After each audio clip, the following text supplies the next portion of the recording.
is how we do it in the streets of California. This is how we put in work when we run up on ya. See, I can make you dance, yeah, and I can make you shake, but I ain't here to entertain, I'm here to change the way you think. L-A-L-A-A-A-A. Welcome to Los Angeles. Welcome to Los Angeles. Welcome to the land of the scandalous, Los Angeles, where all we do is bang, so they claim that they can't handle us. Came up in the 80s where everything was crazy. Moved to the valley of San Gabriel to Shady. Learned the politics and the rules, it was cool. By 7 years later, I'm claiming the hood too. Just a product of the block of the barrio that you live in. Where the hooders keep you trapped and your enemies got you backed in. Where the black and brown got the same struggle. Either go to the pen or try to make it out this white bubble that they call the inner city, the hood, the ghetto. We either bang crip or blood or Soreño.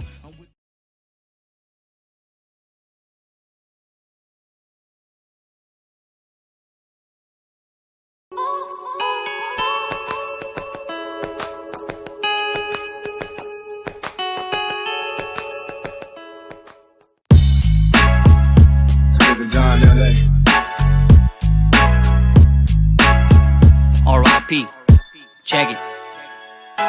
Welcome to the city and the home of the Lakers, the land of the gangbang, Mexicans and skyscrapers, Dodgers and the Kings and the Crips and the Bloods. When you mess with one of us, the city, they burn it up. Been dividing us for years cause they fear when we united. Nowadays it's in the open, they ain't even trying to hide it. Everything is one-sided, everything is lopsided, and they murder everyone that rises up and tries to fight it. We entering the days where evil's good and good is evil. That's why I keep my distance, keep soaring like an eagle, cruising like a regal, hard to kill like Steven Seagal, taking risks as I fly high. Evil Conejo, I give it up for my creator. I'm a soldier for the king. If you ain't part of the elect, you ain't knowing what I mean. You'd rather ride in a limousine, get famous like Billie Jean, but that new world order's gonna hit you with that guillotine. This is how we do it in the streets of California. This is how we put in work when we run up on ya. See, I can make you dance, yeah, and I can make you shake, but I ain't here to entertain, I'm here to change the way you think. L-A-L-A-A-A. Welcome to Los Angeles. Welcome to Los Angeles. Welcome to the land of the scandalous, Los Angeles, where all we do is bang, so they claim that they can't handle us. Came up in the 80s where everything was crazy. Moved to the valley of San Gabriel to Shady. Learned the politics and the rules, it was cool. By 7 years later, I'm claiming the hood too. Just a product of the block of the barrio that you live in. Where the hooders keep you trapped and your enemies got you backed in. Where the black and brown got the same struggle. Either go to the pen or try to make it out this white bubble that they call the inner city, the hood, the ghetto. We either bang crip or blood or Soreño. I'm with the homie Sticks trying to play my part. We just left the church on our way up to Garvey Park. Either way, all we wanna do is live safe and live our lives righteous by faith. Woo! This is how we do it in the streets of California. This is how we put in work when we run up on ya. See, I can make you dance, yeah, and I can make you shake, but I ain't here to entertain, I'm here to change the way you think. L-A-L-A-A-A. Welcome to Los Angeles. Welcome to Los Angeles. Los Angeles, it's a special place. That's why the Lord raised many of us up in these last days. I ain't trying to make you bob your head though, I'm trying to introduce you to Jesus. We are the last generation, man, it's time to wake up. He's coming back when you least expect it. Better be ready.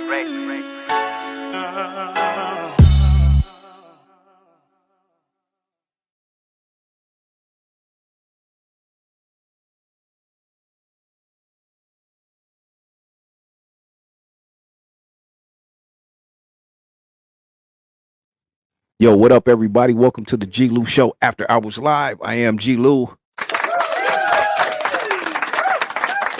Welcome, everyone. Tonight, trying to give, I know we started off late. We had a couple technical difficulties. Please forgive me, right? But I wanted to let a few more people get in here. But we have a very special guest tonight, as you all may know. We got my homeboy, Cali Dreamz Music. He is here tonight. Before I introduce him, I want to let everybody know this is like a special show. You know what I mean? It's gonna be a good show. I know everybody's gonna learn something tonight, get some good game. You know, learn a lot about the homie, not only his story, but you know, you're just gonna learn a lot tonight, man. And hopefully, maybe even some people can get saved tonight. You know what I mean? But we're definitely gonna talk about it: the good, the bad, the ugly, the redemption. You know, everything that comes along with my homeboy's story, man, because it's definitely incredible. He could hold on, 1 second. There we go. He's definitely gonna give you the give you give you something to grow on. The homie has an incredible story. Uh, First and foremost, we're gonna talk about the music business, music, and you know I love music. That's what I do, my first love. So it's only right that we had the homeboy on here tonight to tell his story. And also that video I just played, you know, that was directed, produced, and he was on the song as well. So without any further ado, let me bring my guest in, Mr. Cali Dreamz. What up, homie? How you doing tonight, man? I'm good, man. Thanks for having me on. Yes, sir. Sorry again, man, for the technical difficulties. We were late starting up. That was on my end, man. I had my radio show I just did, so it had some difficulties before I started the show. So my apologies. What up, everybody out there tuning in? Everybody tuning in once again. This is my guest tonight, Mr. Cali Dreamz. Go ahead and introduce yourself to the people, homie. Well, they call me Cali Dreamz. You know, for my people that know me, I'm out the 818 San Fernando Valley. That's California, Los Angeles. Born and raised mainly here. I mean, I've been moved around, but mainly childhood out of Northeast LA. And then, you know, from a teen and up, been out here in the Valley. So what more you want me to say? That's what's up. That's what's up. Tell us a little bit before we even get into like the music and, you know, the everything, just a little bit about maybe growing up in the SFV or just a little bit of background about you, man, for the people who may not know, or the people who know you now but may not have known you before, you know, just a little bit of background. Yeah, well, you know, like most of my childhood, I was living out of like Highland Park area, Glassell Park, Lincoln Heights area, all around downtown LA area. You know, that was back in the 80s. So right. You know, kind of telling my age, you know, I'm an 80s baby. That's right. From that point, we moved out of LA, you know, because of some gang issues that my older brother got himself involved with while he was super young. So my mom thought it was a good move to move out to the Valley. So I came out to the Valley when I was, I think, sixth grade. Yeah, sixth grade, and been out here all around the Pacoima area and just different parts of the Valley, you know. So, but mainly all around here in the Northeast Valle. And you know, this is where I've been ever since. I mean, I traveled a lot, but I don't know, ain't nothing like the Valley. Right. Shout out to the Valley, the 818 SFV. I remember when the SGV was 818, you know, at one time before it's, you know, it's 626 now, but it all used to be 818 back in the day, man. You know what I mean? Come on now. I know you remember that. I remember when 213 was all of LA. That's what I said. That's what I tell people. It was only 213 and 818. That was it. Yeah. Besides maybe 714, but it was 213, 818. That was the main. 818 covered the whole valley, both valleys, and 213 was all LA. Yep. For sure. Yep. G-Lew. What's up, Melly Mel? What's up, man? Pamela, everybody in the chat. What's up, Ali? Everybody out there, much love. Highland Park area too. I frequented there too. I lived in the area briefly too, a couple years. And I got homeboys in Lincoln Heights already. So all of those areas I frequented as well, and the SGV. Yeah, that's what's up. So how did you get started in music, Dreamz? Like how did that come to fruition for you? Well, you know, it started for me in the early 90s, you know, of course, junior high school, listening to Pimp of the Year, Drew Down. Too Short, of course, and you know, everybody first coming out. I had Scarface, The Diary. I remember I used to listen to that album. Yeah, that was classic. That's when Snoop was popping, the first barely popping, like Notorious B.I.G. first coming out. All the greats just was first coming out. You know, Easy, NWA, Dog Pound, Dog Food album, just all that stuff, man. And I just had a love for the music, and I had, you know, I had friends around me that would freestyle and do and just mess around with it. And then so then I don't know, I just started getting into kind of writing on my own when I was in seventh grade, and it just kind of grew on me. Then from that point on, I just started studying like the dictionary. I used to study words. Because I wanted to rhyme with different words that not everybody normally uses, but also to make sense in my rhyming. So I would learn to tell a story, but to tell it within rhythm and rhyme in a certain way and pattern. So I actually was all self-taught, because early there was no. It ain't like technology nowadays where you could Google everything or Right. you could YouTube tutorials and everything. No, there was none of that. So I pretty much was self-taught to the point, uh, where in '96 I made my first homemade mixtape, and I actually did it on a cassette player, recorded over a little recorder, it's a little recorder cassette player, my friend's stereo system. So we used to play instrumentals from Too Short or Master P, whatever instrumental that I liked, and I would rap over it. And I made 11 songs. I made 11 of my own songs. And then I dubbed those cassette tapes and I used to pass them out to my friends. And then from one to another, I get a phone call, and I end up in the studio where I made my first debut single, "Free My Mind," back in 1997, in Backroom Entertainment in Glendale, California. And one of the biggest studios I ever been to, even to this day. Right. Right by the Glendale Galleria. It's low pro, but I just Glendale Galleria. I remember some of those days too, homie. Glendale Galleria. yeah, Yes, sir. it's not like how it is now. I mean, now it's all bigger. They expanded on all the commercial stuff, but it was so much different back then.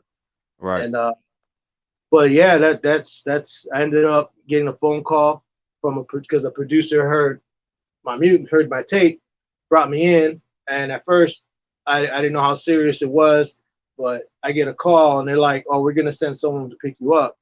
And then this Asian girl came to pick me up in a nice ride. She was a good-looking Asian girl, and I was like, "Okay." And I just got in the car. I went, met up with him. This guy named Blunt. Anyhow, he went in there, listened to my tape. He played it over again all the way through, and I was just there, kind of like, I know the quality's not all there.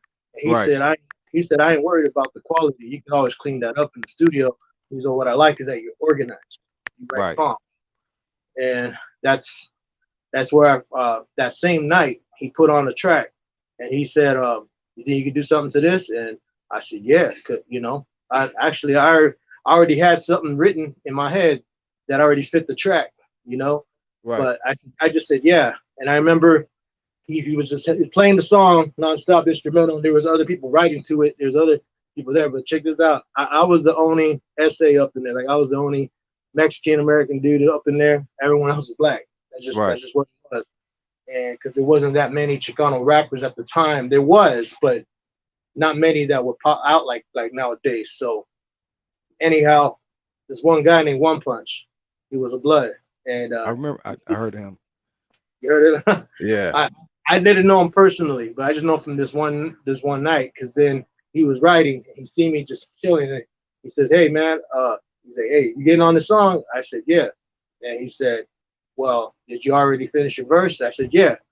And he says, "Well, it looks like you just, kicking back, smoking blunts, and just, you cool, man. You just chilling, relax." He's like, "Let me hear your verse." And I was like, "Okay." And then I spit my verse for him. And I remember when I spit the verse, his eyes got all big and he was looking at me. He went, he got his partner, came back, and he's like, "Hey man, he's like, listen to this." Yeah, sorry, excuse my words. I don't use the word, but he's like, "Listen to this little nigga. Listen." Right. He's like, "Listen to him." And they were just tripping out on me because I was young. I was very young, and they were just tripping out how I was spitting. And he told me, "Hey, well, if it's good, well, you need to shorten it. It's too long." Because I didn't know anything about bars. I didn't know anything about structuring. I just rapped. I used to practice just rapping all the way through beats. So long story short, at night, when it was my turn, I remember the studio was so big. Man, the recording room was huge. You could fit a band in there. They had tons of mics coming down from the ceiling. It was just. Was this the first big studio or official studio you were in? This is my first time ever. My first time being in a professional studio, it was actually full blown professional. Like, right. It was real deal. I mean, Brian McKnight was up in the studio. I met Brian McKnight in the studio when he was first coming out with his first single on the radio, or his first few, and Dub C was up in there. He's like multi-platinum. Yeah, Coolio and LV. I saw Coolio and LV up in there, and this is when they first put out Gangsta's Paradise. When they were popping, and so those kind of. So just to let you know the kind of studio was. And all I know is I'm at midnight. It's my turn. I'm up. I was asleep. They woke me up like, you're up. I get in the booth and I'm like, what do I do? And then the producer's like, what do you mean, what do you do? Just do what you did upstairs. And I said, well, I don't know. That one guy, One Punch told me it's too long and I need to shorten it. And then he was just like, oh, he told you that? So that's why I sent his ass home. He was like, just do what you did upstairs. I'm like, okay. And then I did it. And that was my first single. Wow. Yeah. And that was my first demo. And then me and Blunt started working on more music. And I eventually met a girl named Katie Martin, really good friend of mine, still friends to this day, Katie Martin. And man, I thank God for her because she's the one that started putting me up on game with the music. I really didn't know nothing. I just had a love for it. And so she brought me to Interscope Records. She brought me to Capitol Records. She introduced me to A&Rs because she was on the radio. Right. She started in San Francisco college radio. And so all I know is she brought me to Interscope. Interscope, I showed her my demo. I played my song. And there was two guys, right? One guy was on the phone. The other guy's listening to the demo, Free My Mind. And as soon as the song stopped, it goes into the next beat, but it was instrumental. And they didn't know if it was another song or what. But when the beat went on, I just started busting live right there in their office because I already had the song. So I busted it. And then the guy was on the phone, puts the phone down, tells the guy, I got to call you back, hangs up. And when I was done, he's like, hey, he's like, I was on the phone right now on a business call. And you started busting rapping out of nowhere. I had to tell the dude, I'll call him back. He's like, man, you got more of that? And I was like, wow. I was like, yeah, I do. But not, I got to record it. And they were excited about me. They were like, oh, this tape for us. You gonna come back? Or, like they didn't know. They were like, well, what's up with you pretty much? And but I didn't know, like I said, I didn't know the business.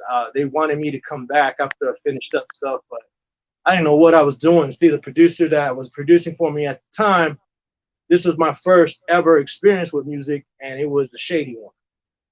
He was jealous. He saw I had talent, but he was holding me back from things. He saw that Katie, my friend, was trying to put me on and help me out, and he was holding me back. And so that's when I learned early on that how people just really, especially with young talent, they want to use and abuse you the way they want to. Right. And if you're dumb and don't know or don't have someone there to protect you and tell you the business, I mean, that's what's going to happen. Because the next step was Katie had a live show, a concert going on in San Francisco through her radio station. And she told me, hey, they'll pay your travels. They'll pay for everything. They're not paying you to perform, but they'll pay for your travel expenses, food, and room and all that. And I said, okay, cool. So it was going to give me exposure.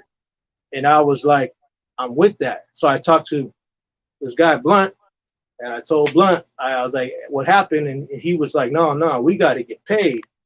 Right. I'm like, what do you mean? And he's like, no, we got to hire dancers. We got to get outfits. We got to put on a whole show. Man, he wanted to put on the whole P. Diddy thing at the time, like girls and straight up crazy outfits. And he wanted to do all that. And I was like, man, this is our first gig. I'm just trying to get on. But because of him, he had the music. Because back then, there was no CD. CD was barely coming out. So everything he had on a drum machine. He had on data tapes. You know what I mean? That tape, so yep. I had it on the instrumentals on cassette tape, but you wouldn't go to a show and just play a cassette tape and rap over it. So the thing is, he had the music, I couldn't do it. So I called up Katie in San Francisco, told her I couldn't do it. I told her why. And she was upset with me. She's like, man, everybody was looking forward to meeting you. I already set this up. Now I got to find someone to take your slot. And I said, I'm sorry. And she knew it wasn't my fault. She was mad at the deal. But this is why I even brought the story up.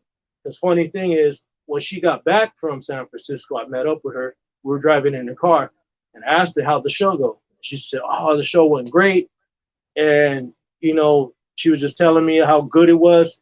And I said, oh, so who'd you get to cover me on my slot? She's like, oh, I got this new group. They're just coming out. She was telling me how crazy they were on stage. That one of them was jumping on the speaker, the other one was doing this and that. And I was like, oh, what's the name? She said, Black Eyed Peas. I said, what? Wow. Yeah, but see, there was nobody. Yeah, nobody then. Right. Right. I Nobody. got you. Was that She before even they got with platinum. Easy? Huh? Was that before they were with Easy or after? All I know is she had the demo tape in the Right. car. At that time, she started dating Taboo. Okay. And You know, Taboo was my boy, the Mexican homie. yeah, Right. You know, people don't know that that was my boy, like around 10th grade. He went to Rosemead. That's when I was around that area. And he was actually in the dance crew before he got with the Black Eyed Peas. But even way before that, you know, that was my homeboy for a minute, man. His name is Jaime, man. Taboo. That's my boy. But go ahead. that's funny. Yeah, I mean, I didn't get to meet him, but I'm just saying it. He put it. Jaime Gomez. Yeah. She put the tape on. She's like, here's their demo tape. And then it was that song, That's the Joint, That's the Jam, turn it up, play it again. But it was like not even done. It wasn't complete. It was a demo. And I was like, oh, that's pretty. I said, that's pretty tight. I was feeling it. Then I'm sitting in the motel room with the guy Blunt one day, and their video come on MTV. And I see it, and I told that guy Blunt, I said, look, those are the guys that took our slot. And he was looking at them and started hating. He said, oh, man, they're garbage. And they're this and that. And I said, yeah, but look where they're at and look where sitting. Right. So that was like my first experience, just barely even, getting in there with talking to labels and stuff I had to cut this guy off, man. Right. Oh, that was crazy. But hey, that's hold on. Before we continue, I want to give a shout out to a lot of people in the comments giving you love and stuff. And I want to shout out a couple people. My homeboy, Big Devil, what's up? I see you. Dusty Vision TV, much love. I see you, man. Just did an interview with him recently. Much love, Dusty. And I see Melly Mel and Henny God Slick just showing some love to the people in the chat. Pamela Taylor, she said she wants you to perform for us too. We're gonna play some music from the homie, but I don't know if he'll perform for you, but we'll see. But shout out to everybody in the chat. Thanks for the love. But go ahead, homie. I appreciate the love, guys. Seriously. But there's so much I want to put out. And the reason why I want to tell my story is because one thing I told my story individually to people I know that I meet, but I never told it on an interview. And I have a lot that I went through and I've seen and done that I feel can help people. Because a lot of times I'm always trying to help the youth. I mean, I started from one point and now I got my own studio. Now I produce. Now I went from an artist to a boss. I produce. I do music. I do videos. I do graphics. I have a one-stop shop, and I'm trying to help. I work with a lot of youngsters, so I try to give them game and try to teach them. So that's what I'm saying. I went through the shadiness with this one person, and even as I was 17. Even at that age, I mean, just I had to learn to kind of carry myself like an adult, because I was only working with people that were older than me. Everyone was older than me, had more experience than me. I had no experience. All I had was just raw talent. Right. So all I know is pushing forward when I was about 20. And so keep in mind this, I didn't mention, but I was involved in the streets. I was involved in the gangs. I was involved with certain things because, when I was young, I had a brother named Mark Lopez, rest in peace. He passed away in 95. He was rest in peace. Rest in peace. Yeah, he was shot and killed on his 19th birthday, and and that's the first time I ever seen anyone die in front of me was my own brother. Wow. And sorry about that, homie. Oh, thanks, man. But from that point is when I wrote my first song, and I wrote it for him, and that's where I kind of looked at it like, because people will put stuff like candles where he was shot out in front of the liquor store. So I put this poem. It was a poem, but later I looked at it and I said, this is a song. Took it home and eventually started writing to it. So I didn't really get a chance to dive into my writing until after my brother passed away. Yeah, I started before him, but I always look at it like, even though my brother alive didn't get to see the things that I did, but I believe he's in heaven and he still sees me because a part of him lives through me, because get this, he was born November 7, 76, right? Died November 7, 95. And then I have a son that was born November 7, 2017, on the same day. On the same day. So 90. So you were still young when this happened, man. Pretty much, you know, like I was 15 years old. I was 15 years old. That's why I said I grew up at a young age, right? But in a way that I didn't want to, you know, because that's when I spun out into, you know. That's what I'm saying. How did that change you? Like once that happened, then he died in front of you. Not only your big brother, but you know, died in front of you around the time when you're probably impressionable, 15. I'm sure there was a lot going on with you, but this happens. I'm sure that may have pushed you harder to want to go in the streets or do just a lot of dumps, you know, just go harder with the foolishness. You know what I mean? After seeing your brother pass, how did that change you at that point, homie, in your life? Well, my whole life was changed upside down. I mean, my whole way of thinking was negative because I didn't care about myself anymore. I didn't, you know, because the same people that killed my brother was trying to kill me afterwards out of fear of retaliation. And because my brother had a lot of homeboys. Was that like some gang stuff or just some street shit? Yeah, like gang. Okay. And you know, because in the early '90s and all that, it was really popular. Yeah, it was active. It was active.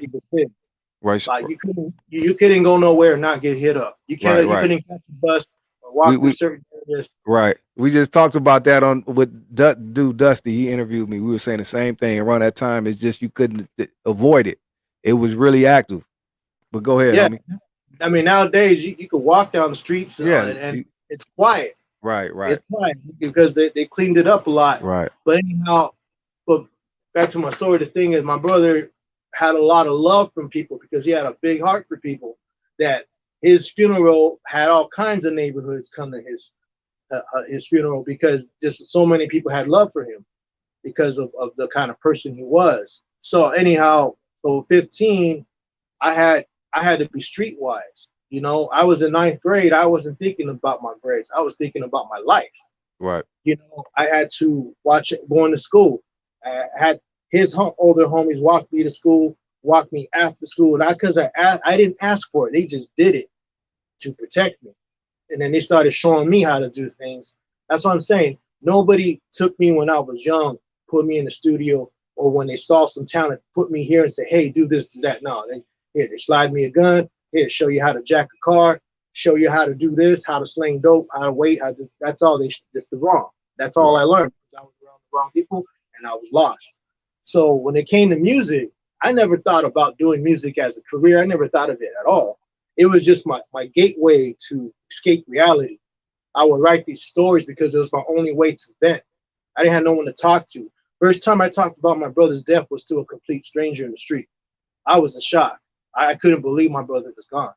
And first time I opened up was to a complete stranger in the street I didn't even know. And here I go, boom, and I start bawling because I realized I had to let it out. I had to talk to someone. So I used my music as a way to escape. So that's why when it came to 2000, around 2000, I was about 19, 20. That's when I started pursuing music a little seriously as on my own. That's when I met my boy DJ Sativa. Shout out to my boy Jesse, DJ Sativa, Ever Rock Records, because he's the one that I started with. He's the one that I met him through a friend of mine, and I would go to the studio. I would drop a couple $100. I would hit the studio, drop a song, pick up another beat, leave, hit it next week, drop a song, pick up another track, and I was just back to back dropping songs.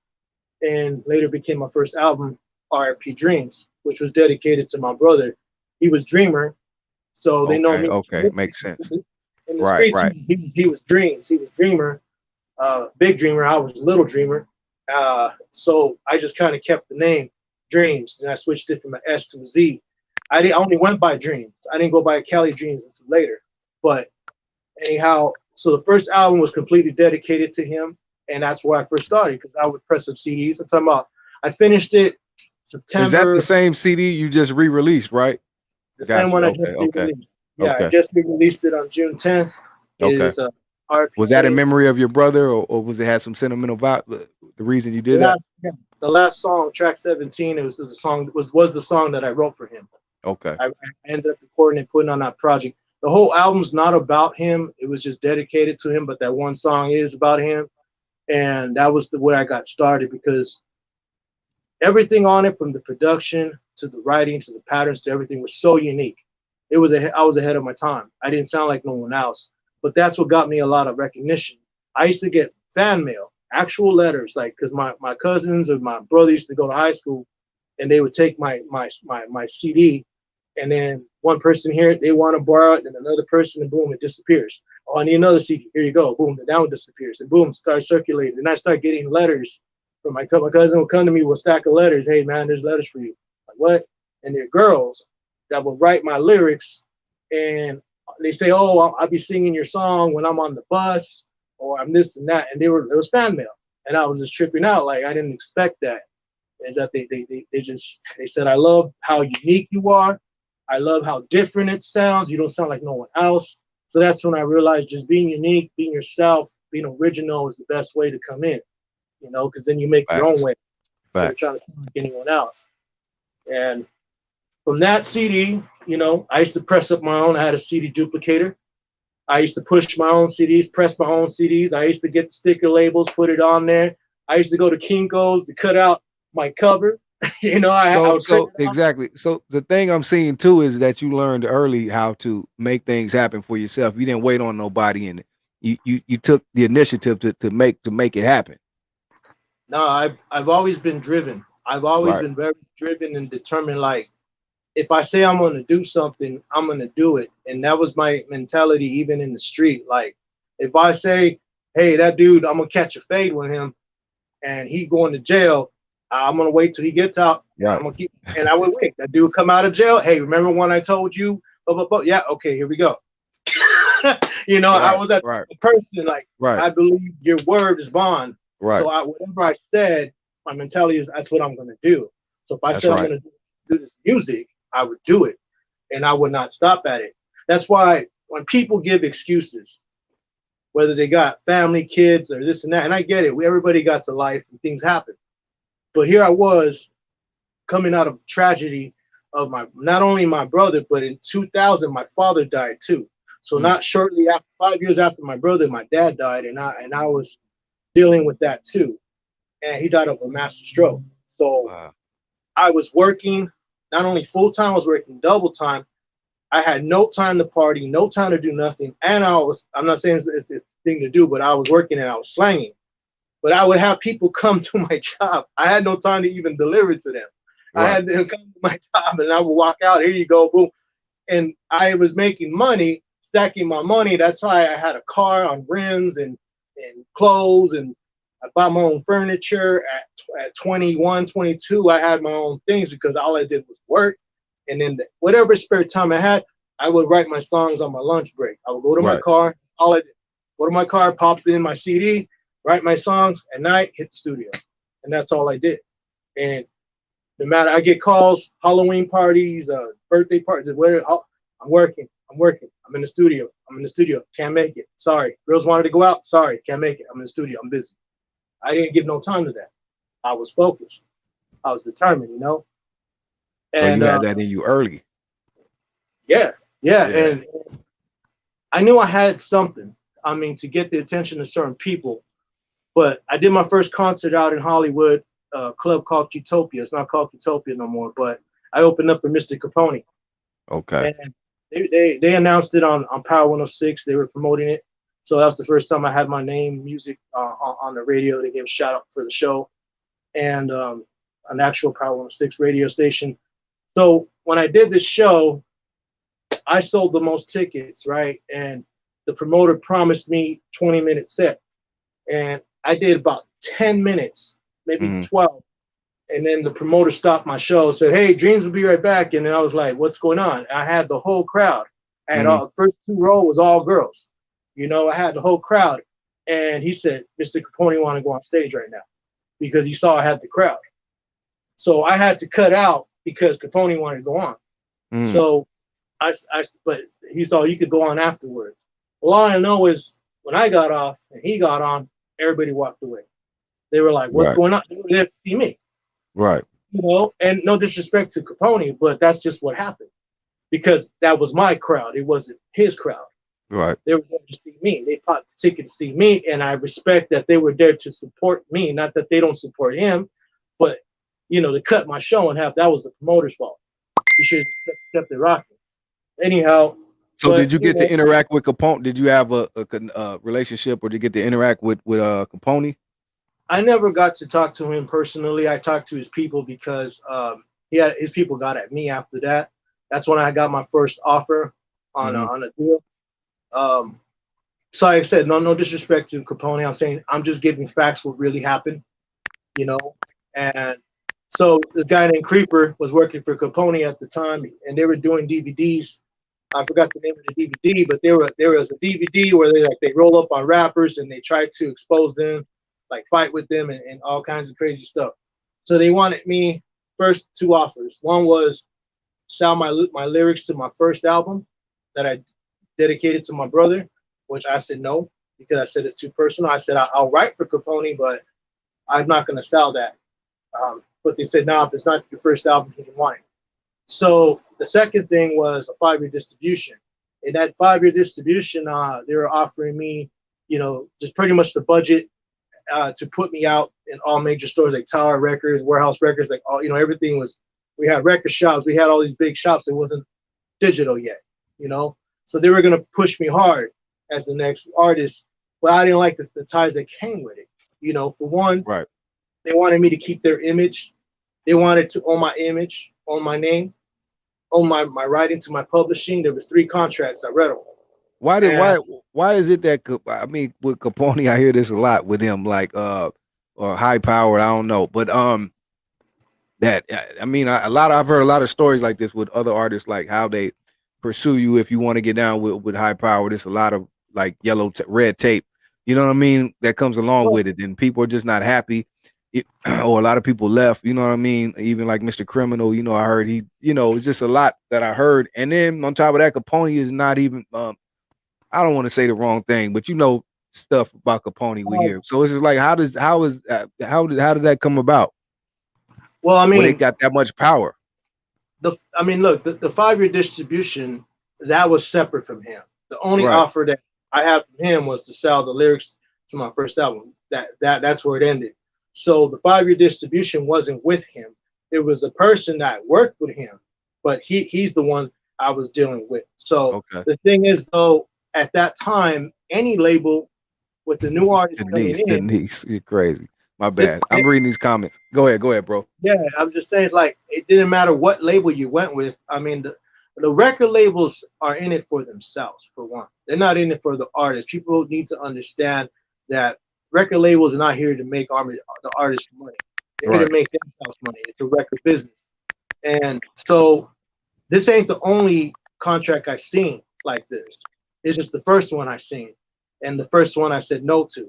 And the thing is, like, they would try to get me like, oh, we're going to get you Big Sight, rest in peace. Yeah. We're going to get you Nate Dogg, rest in peace. They told me, we're going to get you all these names. People are going to know who you are. This was before Criminal came out. It's like, they wanted to push me hard. They wanted me to come out dissing Little Rob. And I'm not saying they, as in High Power. Like I said, this was a separate deal. This was separate from what Capone was doing. And so that's why it doesn't involve him. This is one dude I was talking to.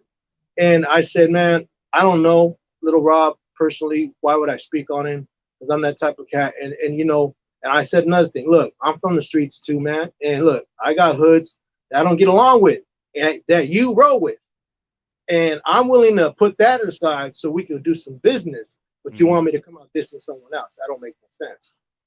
That don't make no sense. And then the contract, says if I didn't perform my duties, they can cut me off and keep all my rights to my music and things. And I straight up said it. Okay, there's no money up front, 5-year distribution, right? If I sign this today, does that mean if I have a job at McDonald's, I still got to go to my job tomorrow? Okay, what if you need me in the studio at 8 o'clock and I got to go to work at 8 o'clock? Are you going to cut me off then? But what if I sign this? I come with some crazy scenarios. What if I sign this and I just turn around, you shoot me in the back and you keep all my... I said it like that, straight up, because that's how ridiculous the contract read to me. So I didn't hop on that, but pushing forward, I just kept doing me, and I came by Sony. Sony wanted me, but they wanted me to do Spanish. I said I no, and it's not that I didn't want to. I'm not fluent in Spanish. I would have pushed it, But at the time, I wanted to be true to my art and how I did it. So there was Sony. Then I came by Univision, Spanish label. I was sitting with the A&R Univision, and they wanted me to do reggaeton. At the time, Daddy Yankee was barely coming out. Pitbull was barely coming up. Baby Bash was just coming up. Like I said, this was Baby Bash. That's the name we were looking for. Remember, we were trying to figure it out. Yeah. Yeah. So I was at the point when that market was just coming up of the Latin market. And now it's huge, you know. But at that time, it's like I could have been the next whatever, this and that. That's what they wanted me to be. But I said that's not. And get this, Univision. And I showed them my tape. They said it's very West Coast. I said very West Coast. What does that mean? They said, no, it's good. We're just saying it's very West Coast. Do you do reggaeton? Do you do Spanish? I said no. You ever thought about it? And they said no.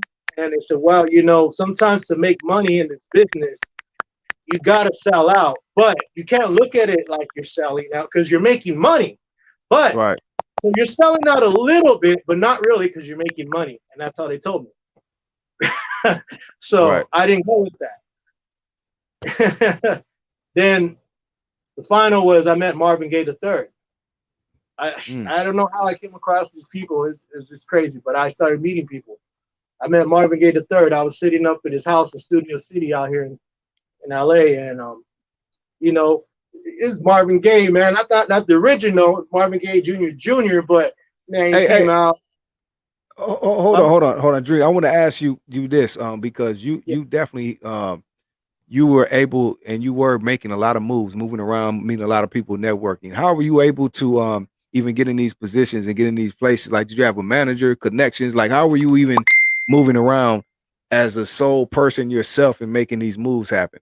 Because, you know, that's not easy. A lot of artists would love to know, you know, or probably couldn't even do that. So how are you making these things happen? Got to get out. You have to get out. I was out. I was performing all over Hollywood. I was performing at local venues, hole-in-the-wall clubs to big clubs. I performed all the way up to Sean Healy shows where I opened up at the Knitting Factory. That's now closed. I opened up for the Reyes Brothers at the Key Club. I was always hustling with certain promoters that were always pushing shows every week. I had a show every week on a Monday night, on a Tuesday night, on a Friday night. I was hungry. I was just hitting shows nonstop. And then I met a lot of people doing shows. And then not only that, I used to push. Reed. Go ahead. No, I'm saying thank you to somebody donated. Thank you, Miss Reed. Oh, okay. You can't see the comments, so I'm just sometimes if I say something, I'm reading the comments, bro. That's all. Okay. Go ahead. My bad. No problem. And then I was also hitting the streets, pushing my CD. You know, I used to roll with packs of people and just sell my CD, meet the people, and just that's all it is. Getting out, because people love to meet the artists, man. When they see the artist and who you really are, and they get to hear your music, it makes a whole big deal. But honestly, a lot of my network came from merchandising in the streets. Okay. I met Bungalow Universal. Bungalow, I remember them. Yeah, I met the VP and the president. I met the VP of Bungalow at first because I went up on his car at a gas station in LA, and I said, "Hey, check this out, it's me, Dreamz." Blah, blah, blah. He loved the way I approached him. He said, "Hey, man, I got an artist that I want you to work with. I'm with Bungalow." And okay, I hooked up with him, and I got with L, who was the president of Bungalow. And I'm just saying, so just by being out in the open, like Sony, I came across Sony because I was collaborating. I always worked with a lot of people. People wanted me on their records. I did it. I used to sell verses. The person that got me with Sony, I was ghostwriting for her. I used to write, sell her verses. And she brought me to the studio where I had to perform on a song with her. And then that producer was like, "Hey, I got connections with Sony. I like what you're doing." And he's the one. So it's just me working with people, getting out, networking. You got to be out there. People nowadays are all online, but honestly, it still doesn't beat going out and getting out and networking in person. But see, you said, hey, but check it. You said something right there, right? People are have gotten used to being online. That's like a crutch, and even these younger artists and the people of today, last 10 years, that has been like a crutch and a plus. It's a good thing. You know what I mean? The internet and technology. Thank you, Western Ave Queen. Big Devil, what up? Thank you, OG Steve. Much love, homie. But that like you said back in the day, you didn't have no internet. You didn't have all. You really had to get out there in the streets on the pavement and move around. You know what I mean? Network, shake hands, holler at people, sell your CDs, sell yourself. You know what I mean? As far as like getting out there and getting your name known, you didn't have internet, so that's what separated real ones. You know, real hustlers and real people out there really trying to get it, because you had to be out there. People had to see you and know your face. Nowadays, like you said, you can just get online and you know, somewhat do it like that, maybe be an overnight sensation. But before, you did not have that luxury, you know. That's what No. separated the boys from the men, as far as the footwork and networking, and just like everything you did, you know, to make things happen. And look, and just word of advice, like, because I have a lot of young artists coming in here that are first trying to develop themselves, and I help them, and I tell them the same. You need to get out. You need to start doing shows. You need to start performing, because one thing is being a studio artist. Another thing is being a performing Performer. artist. It's two different things.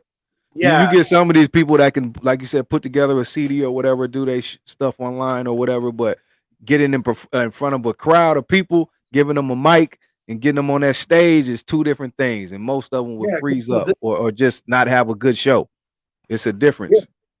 Because there's people in the studio, they're doing a lot of punching in every exactly. 4 bars. That's another thing. They're too comfortable with the Pro Tools. Before, you couldn't punch. You had to have your stuff ready, because, like you said, you couldn't be in there all night punching in or hold up, go back, bring it back, and all that. Nah, you had to have your shit together. That's why I always say practice makes perfect, because when I first recorded, like, again, I didn't know about the structure. I didn't know about 60 bars. I didn't know all that. When I actually thought that people like Snoop, big names, rap their whole music through. So I used to practice 3 verses and the hooks. I used to practice being long-winded to rap whole songs all the way through nonstop. I actually used to work like that. Then when I got in professional studio, and I'm like, what is this? What? Punch in? What is this? Like, when I messed up, start from here. I was like, my mind was blown. Like, what? I don't have to do it over again? I was like, wow, like, really? Right. That's how they do it. Honestly, that kind of destroyed me a little bit, man, because I was like, man, I thought these guys were so great. They didn't do that. Right. I get what punching in is for. What I'm saying is, when people become so comfortable with it, when you go out to do a show, can you really rock it? Can you really rock it? Because there's a difference, you know, having crowd control, mic control, how you project your voice in the mic, how you reach the crowd, how you connect with the crowd, not rapping in the corner, not turn your back on the crowd, not move. You know, when you have that crowd control, when you got the crowd doing what you want them to do, that's a performer. So that's what I'm saying, is just all that comes together. So by doing shows, by doing all these different shows, that's how I got my name. That's how I started meeting these different labels and people. Like I said, when I was sitting with Marvin Gaye, I was about to sign with him. You know, he wanted 51% over 49%, and I was gonna go with it. I was like, okay, I gotta take a dive sometime. I'm gonna go with this, but you know, I got locked up. What situation did Marvin Gaye the third, his son, have going on? Was he with he had a label deal or production deal? What did he have going on that he could have offered you? He had MG3. He was trying to do his own label, and he had a lot of young talented producers in his home. Like, he turned out, because his house was huge. I mean, he had different properties on one property. So one house alone was a studio, and he had young producers just day and night working in there, slamming out beats, and they were banging. And he liked my first album. Again, this was still all going off my first album. My introductory to people was my first album. He loved my first album. So that's the R.I.P. album. Yeah, he still wanted to put some of those songs out, to do some new stuff. And the distribution was going to be through Universal. So like I said, I was going to sign with him, but I got locked up. Like, again, I had some falls, you know, I would go back and forth to the streets.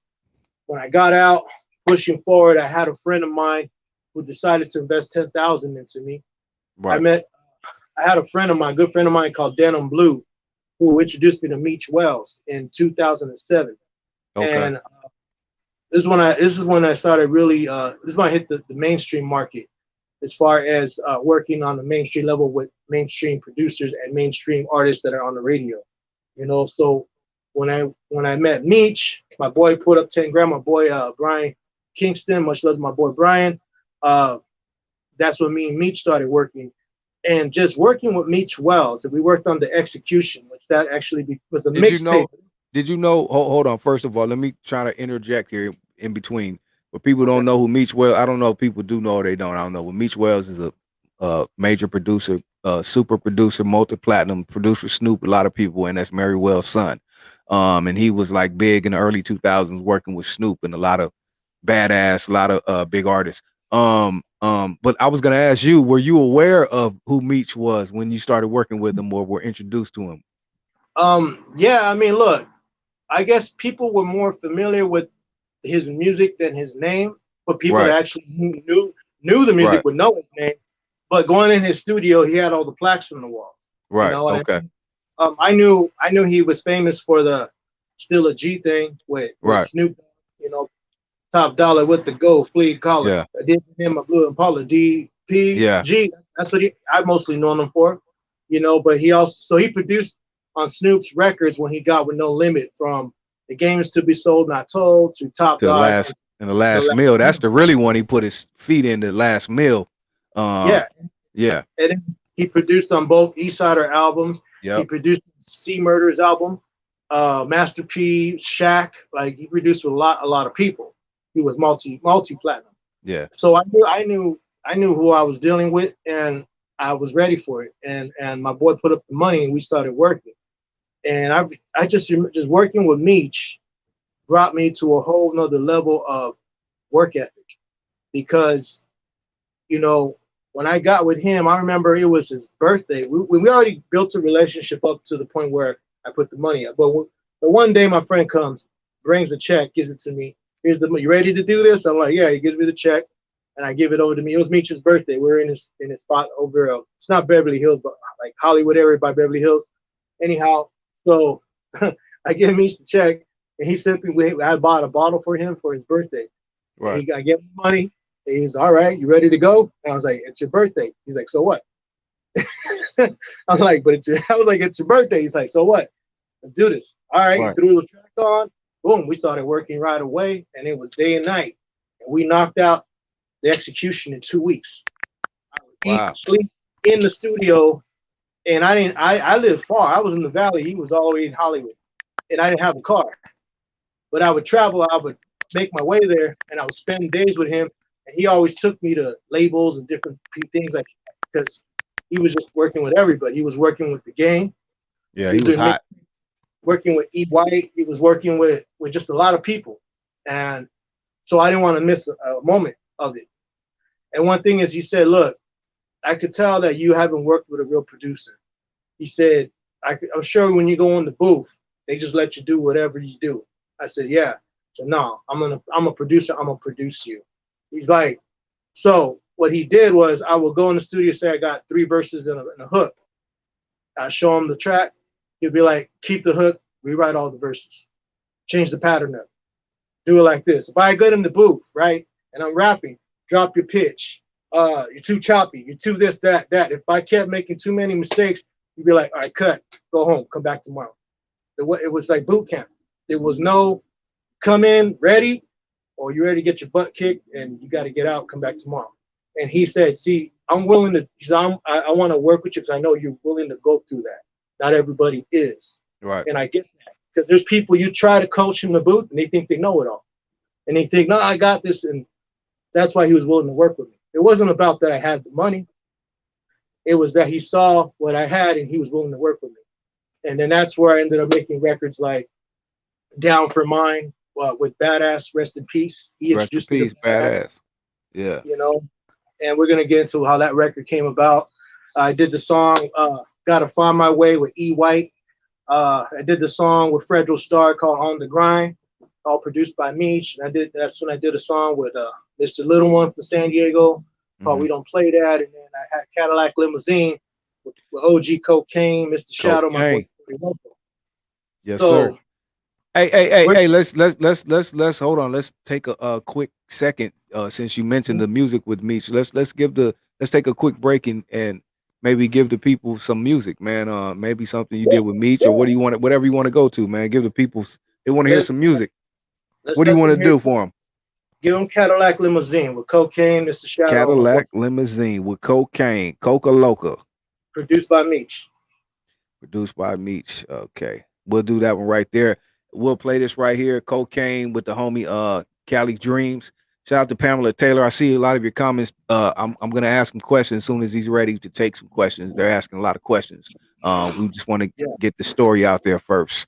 So I'm gonna go to some music. This is again Cali Dreamz with Cocaine, produced by Meech Wells, right?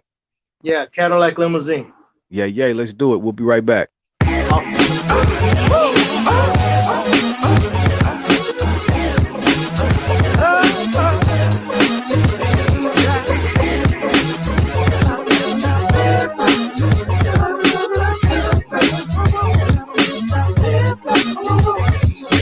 Pull up to my papa, baby.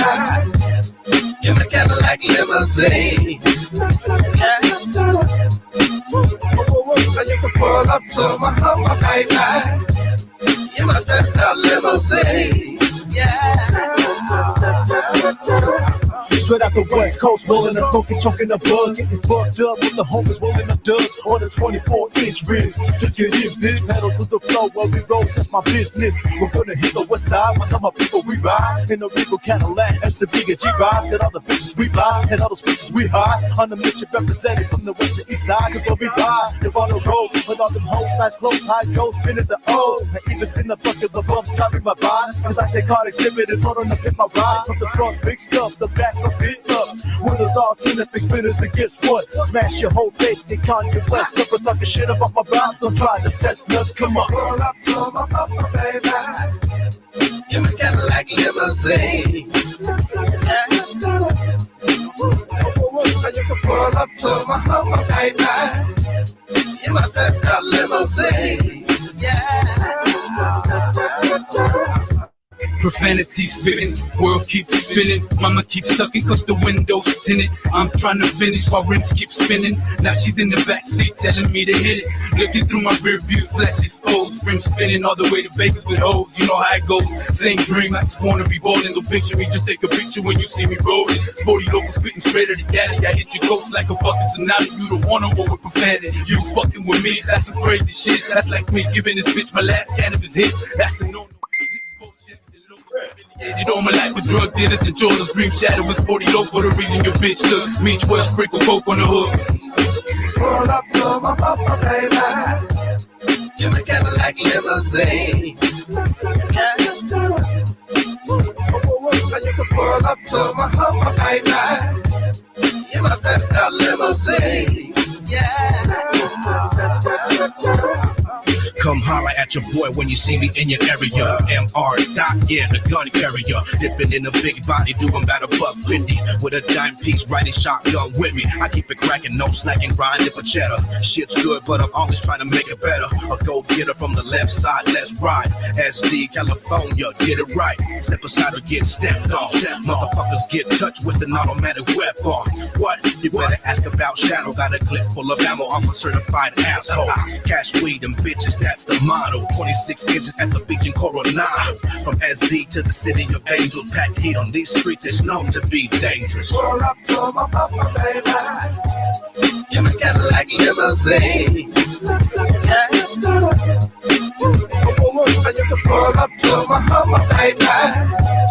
You must test the limousine.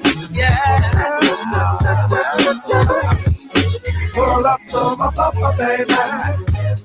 In the Cadillac Limousine. And you can pull up to my papa, baby. You must test the limousine.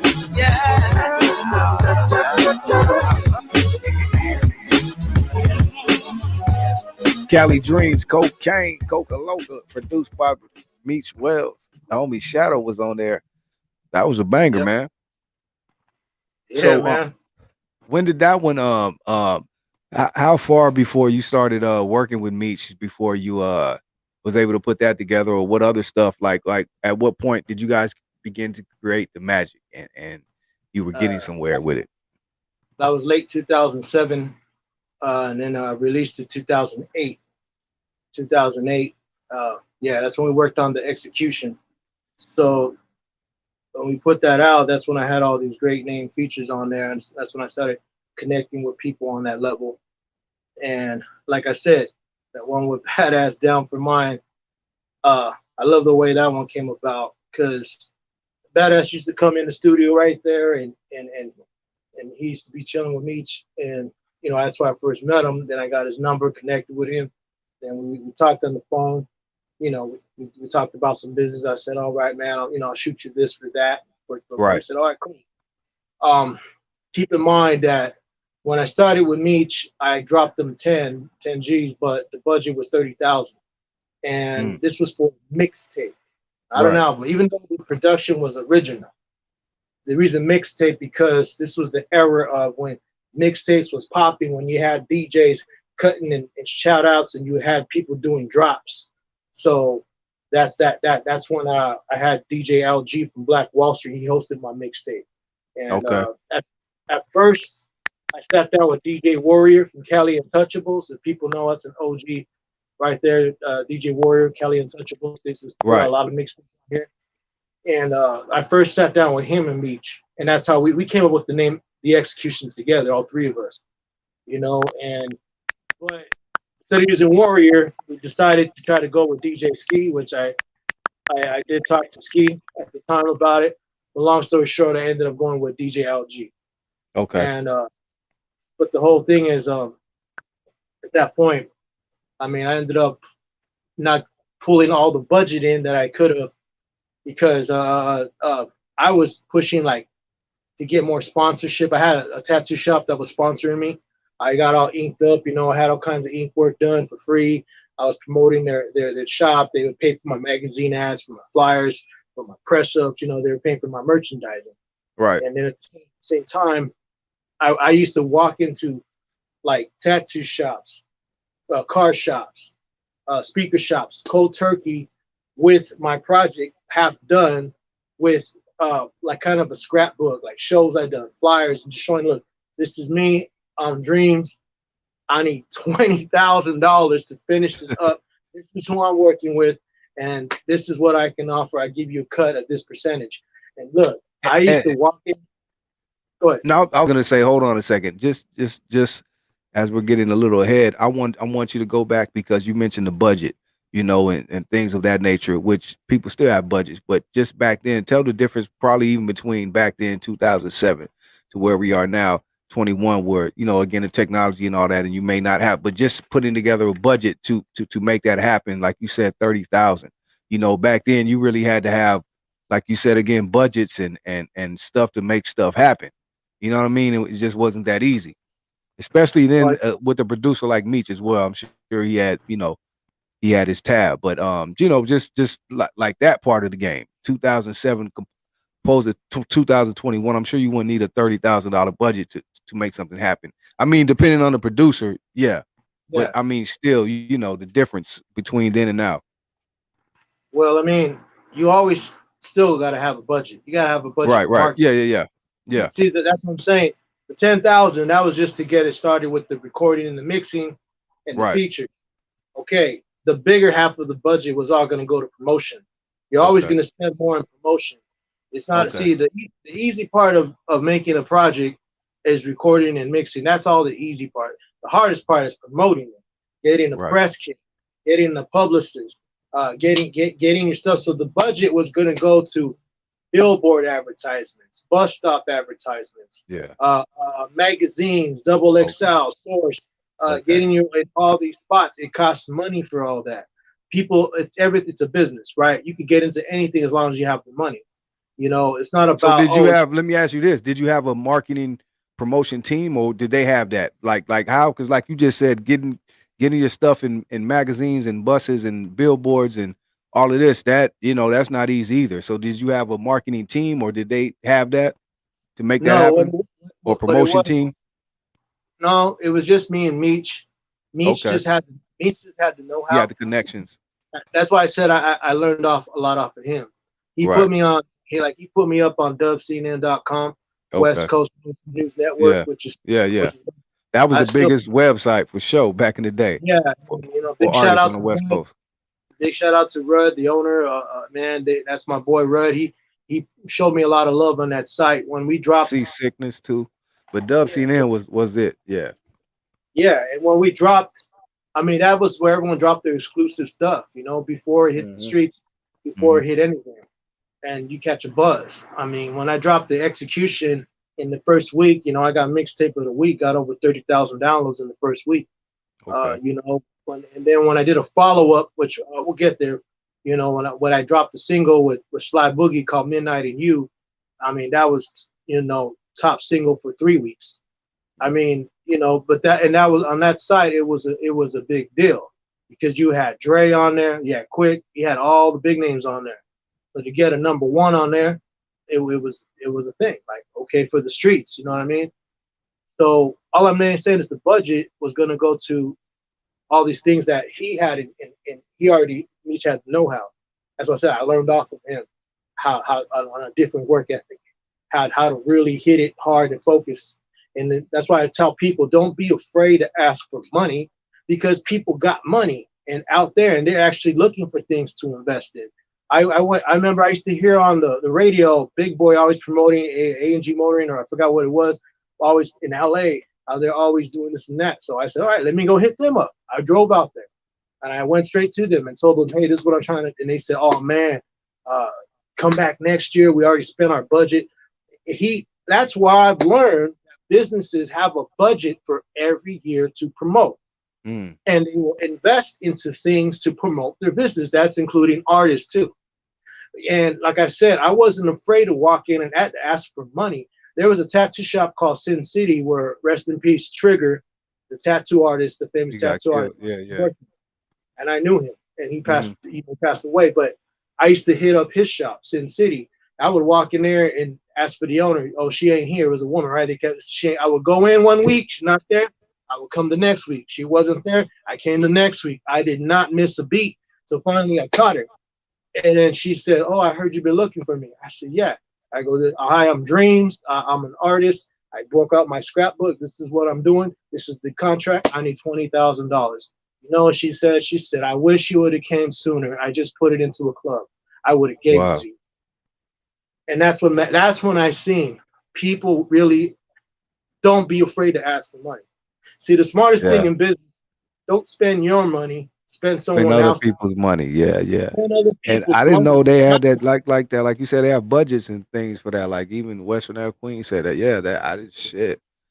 Wow. Yeah. So that's game. That's game. And the reason why I bring that up is because of the budget, Meech moved. He had to move on. I didn't pull the budget. Not that I couldn't, is I didn't in time where he hopped on another project. So I wasn't mad at him. So I had to finish up the execution. This is when I met G1, another multi-platinum producer, big good friend of mine.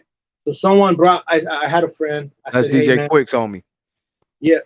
I had a friend said, hey man, I was upset. Like I need to finish my project. I need to put it out. I need a studio. I need a spot. But so he said, all right, I got some. I'm gonna introduce you to. He took me to this studio, Studio City, and I met G1. And we was talking, and then G1 was, you know, he was feeling my vibe, what I was doing. And of course, G1, he didn't know me, and he was trying to see how serious I am. So I told him, look, man, I told G1, I need to drop a record with Badass. I got Badass on call. We need to do a record. I need a studio. Can I do it here? So first of all, I recorded one single in there called 420, which is on the execution with my boy Conflict. Big shout out to my boy Conflict. I mean, that's my boy. He sings a lot of my boy Conflict. He sings a lot of my hooks. He has that OG sound, that soulful sound that a lot of people used to ask, who's that on your hook? That's my boy Conflict. You know, but so G1 recorded me that same night with one of his engineers. You know, he had engineers working under him. And then when we did that first song, and I said, all right, I need to do the next one with Badass. He said, you got Badass? I said, yeah, I got Badass. Okay. Right. And then the next time I came in there, Badass showed up. He came through with Frank Nitty. Shout out to my boy Frank Nitty. Yep. Frank Nitty still doing it. Yeah. They were like brothers, man. They were like inseparable. I used to see them. They were together all the time. And so Badass and Frank Nitty and Shay Shice came up in there. Shay Shice was there. And so I had the track. It was produced by Meech. I was in Studio B. The studio split up. different rooms. There was a Studio B, Studio C, Studio A. Studio A was G1's room.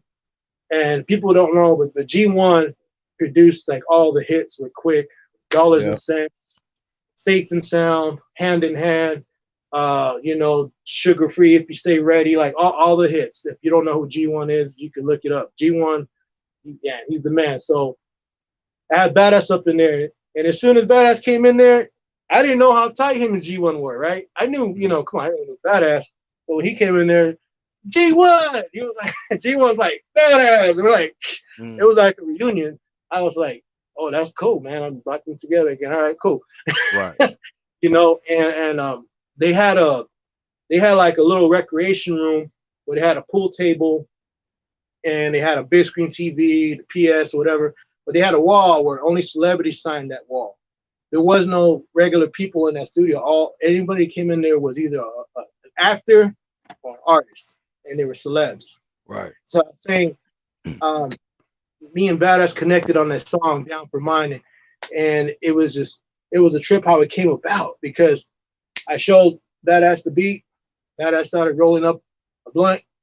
You know, he was doing his thing, smoking. He starts freestyling, and you know he loved the freestyle, so he was freestyling, and it was just. And then, all right, he went in the room. He starts writing. He's like, "Hey, Dreamz, come here. Listen to this." He's like, "Look, I put your name in it."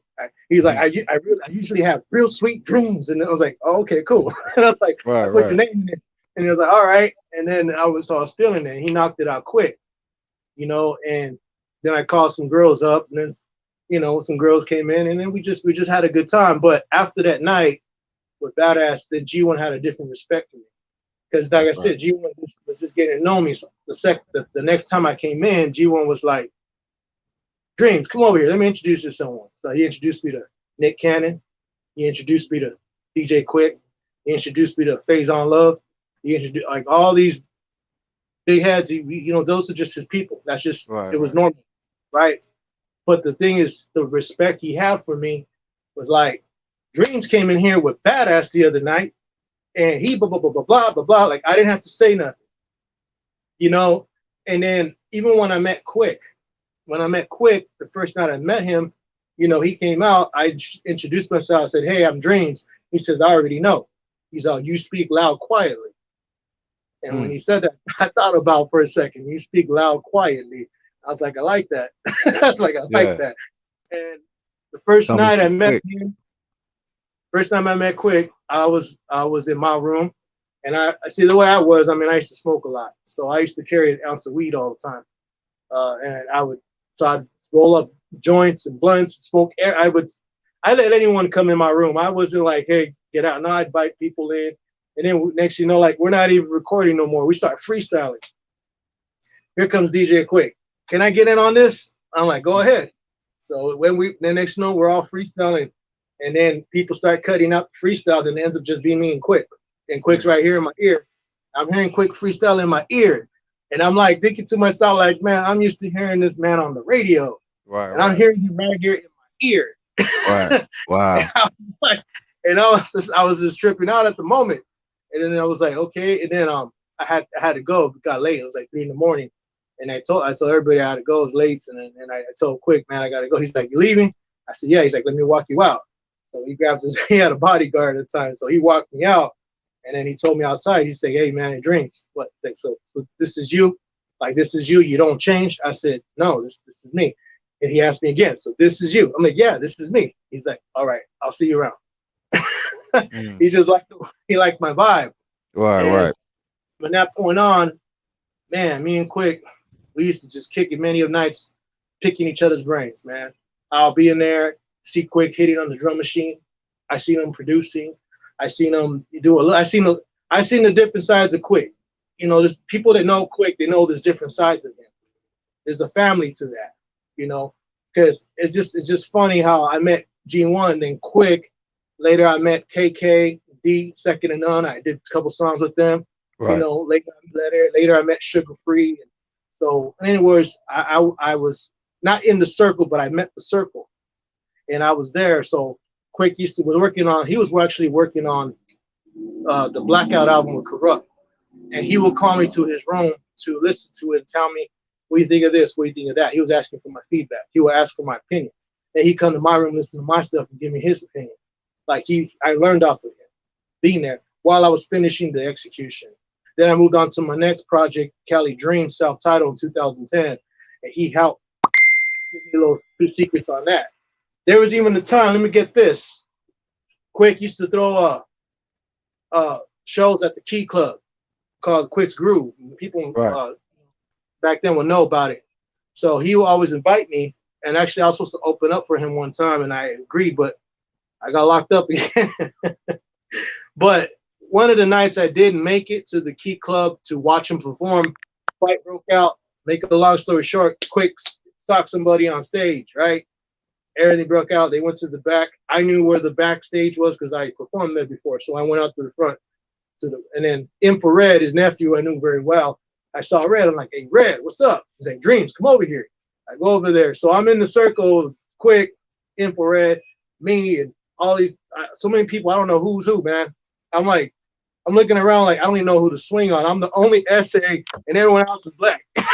Right. I'm like, because Red looked at me, Dreamz. Anybody swing on my? He said, anyone swing on my unk, just take flight. I said, all right. I took off my chain, and I'm just looking like, who am I gonna swing on? Right. But you know, it was over a sugar-free record. Something that happened. I don't know the whole story, but you know, I think I remember that show. The shit broke out on stage, and Quick socked the dude on stage or something, right? Yeah, I remember that. Pamela Taylor, what's up? What's the buzzing ring for? Oh, no, that's my phone. Go ahead, bro. And the thing that happened is the fight was about to happen, but cops were showing up. So we left before the cops showed up. And then I was on the freeway with my friend, and I get a call from Red. Red's like, hey, Dreamz, where you at? So I'm on the freeway. Stop by the studio. We want to talk to you. I said, all right. So I went straight to G1 studio. And the first person that came out was DJ Quick. He walked up to me. He gave me a hug. And he said, hey, man, I had respect for you as an artist before. Now I have respect for you as a person. He said, I saw you. I saw you were there. He saw I was ready to jump for him. So he had a different respect for me now. You know, so it became different. Then when I came in the next time, you know, just to show his gratitude, you know, he came to my room, my studio room, started patting up the walls for me. He's like, you gonna record? Yeah. Let me give you my mic. He let me borrow his Sony mic. He had a black Sony mic. Hooked it up, checked it. You know, Quick is good with his sound. Oh yeah, like, incredible. That's what makes him. Yeah, his sound is incredible. Yeah. He walked up in there and he's like, you know, clap, check it. Mic check. All right, here you go. And walked away. Right. Yeah, Quick is that's what he's known for. Him and Dre. That's what I like them more for their sound as a producer. Not saying their beat, you know, all around, period, but their sound. That's what made them, to me, the best. You know, the sound, especially Dre. You know, that crystal clear sound. Nobody else can get that sound like that. But hold on. Let me touch on Badass a bit because a lot of people, even in the comments, man, are just showing a lot of love to Badass. Everybody had love, you know, for Badass. So talk a little bit more about Badass and your relationship with him. Man, one thing I really love about Badass as a person. You see, people might know him as an artist, but as a person, Badass had a good heart. You know, he had a lot of things going on with him. Well, who doesn't? You know, everybody got their own troubles, man. It was just a tragedy, you know, how he went out. But I just remember when I hooked him up on an interview because I had a friend of mine who was just starting out with his own magazine. And he knew I knew Badass. He's like, hey, man, I'd love to get an interview with Badass. Can you get him over here? I said, yeah. So I called up Badass. He came out to North Hollywood. I had him do an interview, and I sat there in the interview with him. And I got a lot of good, you know, he had a lot of knowledge, a lot of gems he dropped, a lot of knowledge in what he said. One, he said about his album, he said, if people want to buy my album and expect to hear features, like they tell me, who you featuring on your album, I'm going to tell them, well, I don't know, get their album. If you want to hear them, buy their album. You want to hear Badass, you're going to buy my album. You're going to hear Badass on my album. You know, and I got that, like, okay, because, you know, a lot of people try to use their strength on who they feature. Oh, I got Jay-Z, or I got this dude or that dude on my record, as opposed to not shining on their own. Badass could shine on his own. He wasn't about, look at me, who I'm with and what. He wasn't about that, you know. And then when he talked about how he did that record on the Machiavelli album with Tupac. Yeah, crazy. Yeah, I mean, we talked in person and in the interview, and he was just saying how they asked him how he come across that record, and he was just like, man, the Outlaws was there, I was there. Pac was like, whoever finishes the verse first, they could hop on it. It was, you would have everybody in there, I guess, writing, and whoever was first to finish the verse hopped on the record. Then they wrote to the next record, and that's just how it was. So Badass said he was just the first one, knocked out his verse. He said, all right, Pac, let him get on. He got on, he knocked out his verse, and just that made it happen, man. Right. Shout out to Badass. Hey, the homie said it too. Well, we're not gonna even get into all that, but Mac made a comment too, because they were speaking about how he died and this that it was foul. And Mac said his death, Badass death, was not foul play. So yeah, we'll leave it at that. Yeah, but I mean, I always kept up with Badass, even though we weren't close at the very last moments. But I always would hit him up, like sometimes around holidays or certain days. I would just always message him, text him, Badass, what's up, bro? It's your boy Dreamz. How you doing? God bless you. I would just always send him best wishes. That's what I do with all my people. Like when I connect, do records, I work on keeping long-term relationships with people. I don't burn bridges, even if we don't do nothing anymore. You know, we catch up and be like, we carrying on where we left off. You know what I mean? I mean, I did that with a lot of people, like Roscoe from the Dog Pound. Me and him, anytime we ever seen each other was at a club. We always bumped in. We'd be at the same function, but it'd be like, oh, what up, Dreamz? What up, Roscoe? Oh, like whoever I bumped into, it was just like that, you know. But going forward, I mean, then like I said, when I was finishing up the execution, then I did Cali Dreamz, and Quick was helping me at time. I actually asked Quick to manage me. Right. I had a meeting with G1 and Quick to manage me as an artist. Now, Quick was interested in working with me. It's just that at the time I had certain contracts with Meech and certain things going on that they didn't want to get in the middle of, and I had to understand that. But they did offer me to do a record for a certain price, that where G1 and Meech were going to produce me on a record, and Quick was going to feature it. So I talked to Quick about doing a record. I said, would you do a record? He said, yeah. He's like, yeah, I'll do a record with you, man.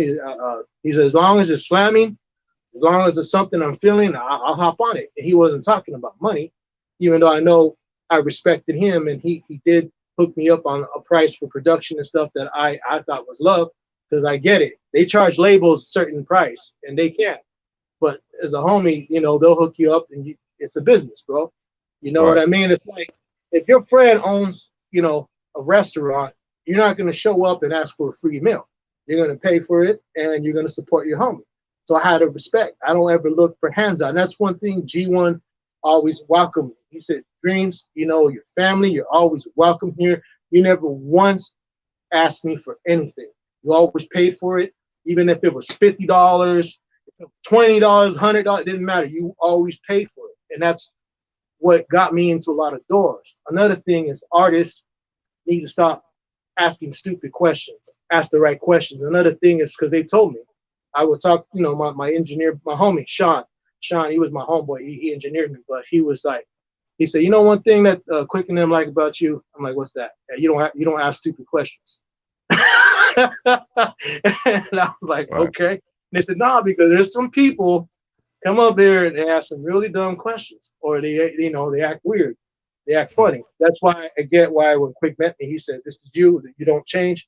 And I was like, yeah, okay. But from that point on. And Nichols, what's up, homie? Go ahead. No, I'm reading the comments. I branched out from that, but you know what really fired me up is hearing it from Quick that at that time when we talked about doing a song together, I said, hey man, would you do a black and brown record with me? And he said no. And he said the reason why. He said, you and I know where that goes. We've all both been to jail. We both been or whatever you have been there, so we know that's negative. I don't want to rap on nothing negative. And I said, okay, I had to That respect part, that. Queen. Right. And then I said, okay, well, look, my project's done. The execution finished up. Can I get a drop from you? Can I just get you to do a drop? And he said, Dreamz, you don't need me. You don't need no drops.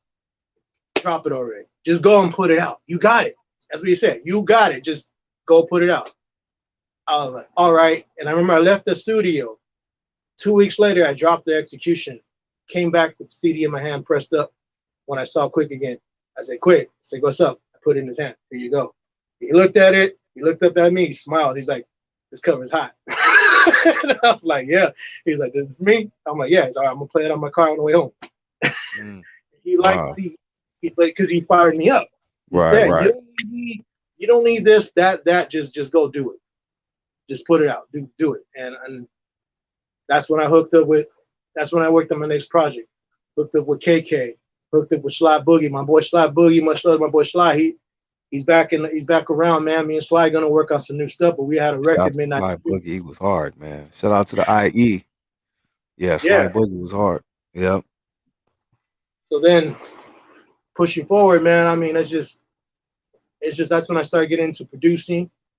Yeah, I want to talk about the production. When did you get started in producing? Well, I mean, look, every record I've done, I always had my thoughts on it. I co-produce. I would always say from the beginning, if I hear something, hey, add this. I always had an ear. I was very attentive.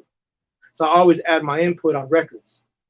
And so then when it got to the point where I got tired of waiting on people, that's why I took it into my own hands. Because I hated the fact that I'm on go time. Then I pass the project to someone and then they're slowing down.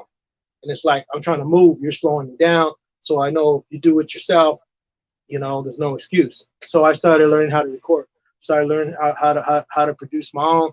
I started, and I've been in my spot right now, 8 years right here, and I actually ended up producing on Sugar Free's last album, the Resurrection. So I produced that song. It was called "Fuck You, Bitch." Right. And how I came across with that was Sugar Free.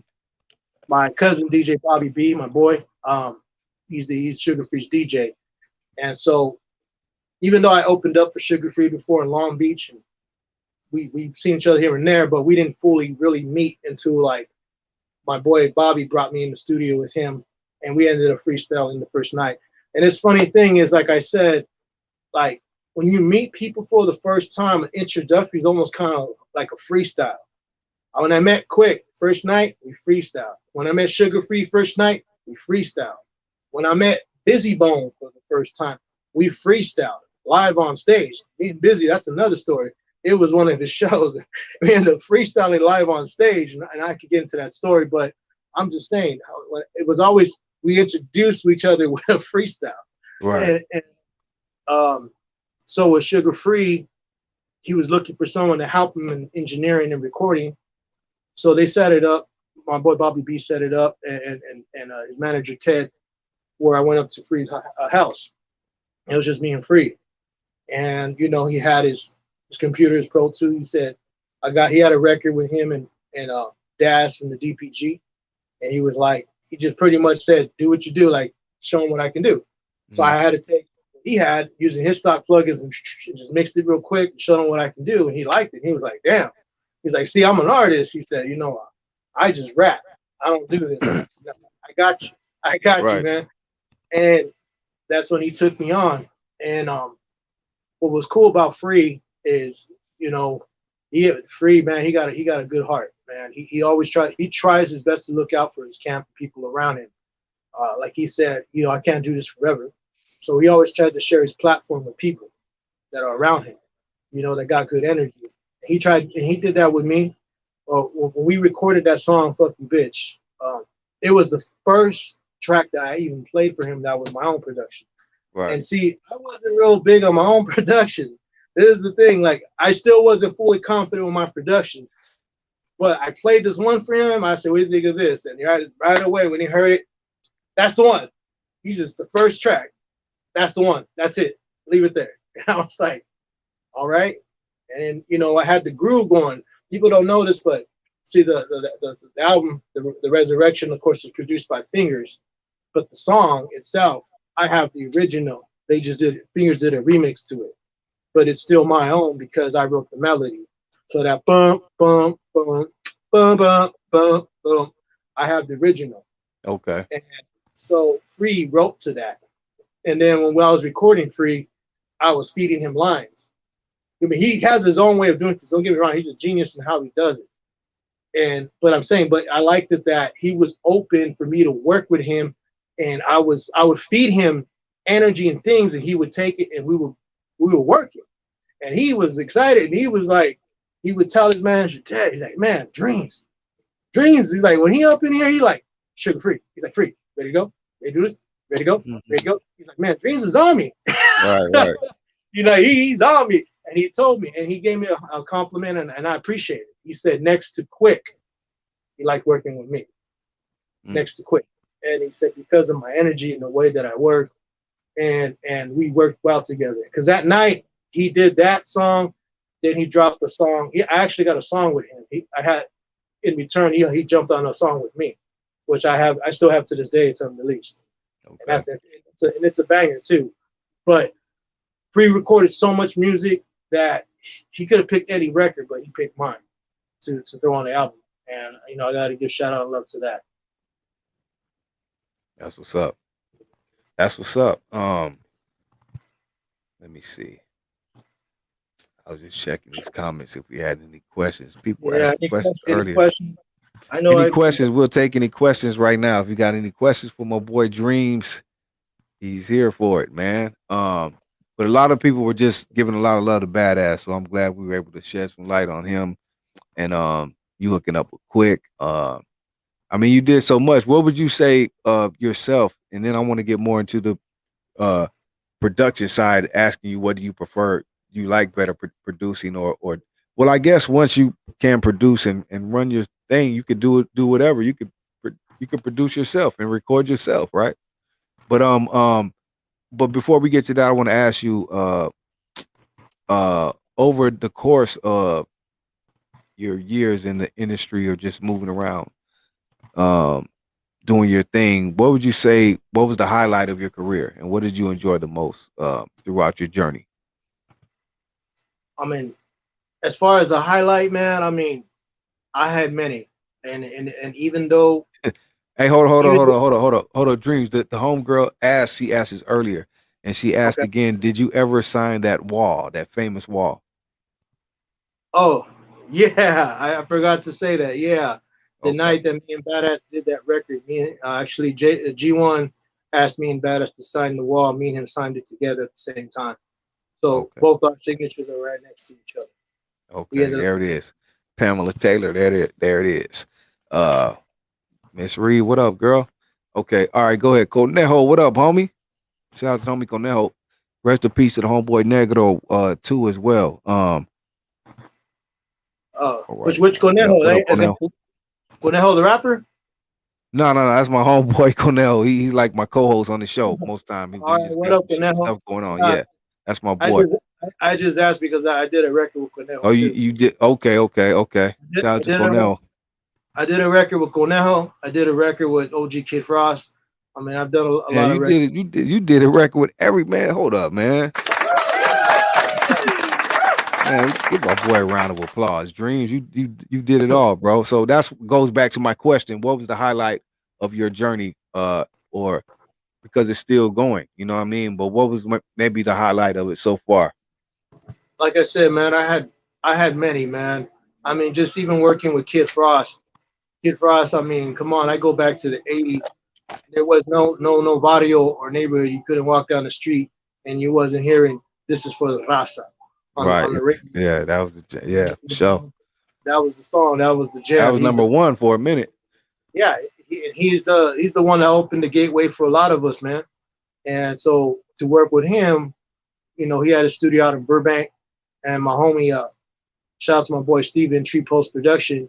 He paid me, and he brought us together. He's the one that brought us on the record, and that was a good move. Even though that record hasn't been out, they still, you know, there's some records that I'm on that hasn't been put out, I don't own the rights to. But man, whenever if they decide to put it out, and I see that because a lot of people have records. Go ahead. I have records. I have records right now on my computer. Like I said, I got that one with Sugar Free that's I ain't released. I got a record with my boy Tash from the Alcoholics. Hello? What's up? Oh, Okay. I sent the caller's voicemail. Goodbye. oh, I don't know. What's that? Happened. No, my bad. We had a call. Somebody was calling in. So I was trying to take the call, but they hung. Something happened. Call back if you can. We got disconnected. But go ahead, bro. Almost sound like a jail collect call. Yeah, right. You got to press 1. We got to accept you first. But go ahead, bro. Nah, man. But I mean, one other highlight, like I said, with Busy Bone, it was funny how I was opening for Busy at a club in L.A. Mm-hmm. And when I went on before him, but when he was on stage, he was solo. It was his show. And when he came to do Crossroads, and I was a big Bone Thugs fan. Like honestly, I got my tongue twist style from them. You know, I studied their style when I was young on their first 2 albums, East 99 and you know, Straight Up. We come up. But anyhow, so are we getting the phone call? Yeah, we got a caller. Hold on.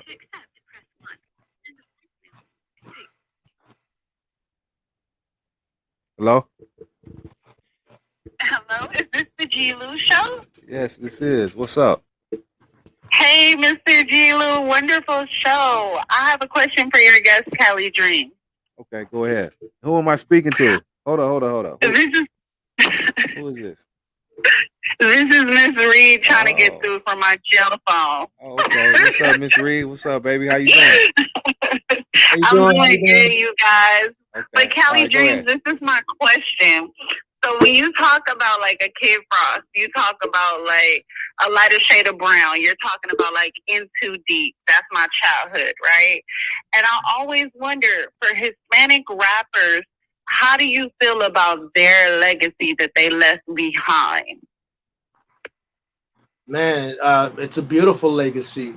Like I said, if it wasn't for the pioneers like Frost, lighter shade of brown, I mean, there was also Proper Dose. There's also the Mexicans, In Too Deep. I mean, there was a lot of people that paved the way. I mean, to me, I wouldn't be here because everybody that I've learned from, that I listened to, I got a piece of them. Like, you know, Pac, Bone, Frost, whoever I listened to, I got a piece of them and just made my own style. So they all was an influence.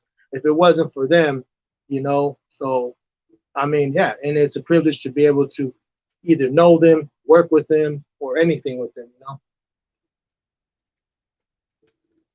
know. You still there? I think we lost the caller, but you answered the question though. It's all good. You answered it. You know.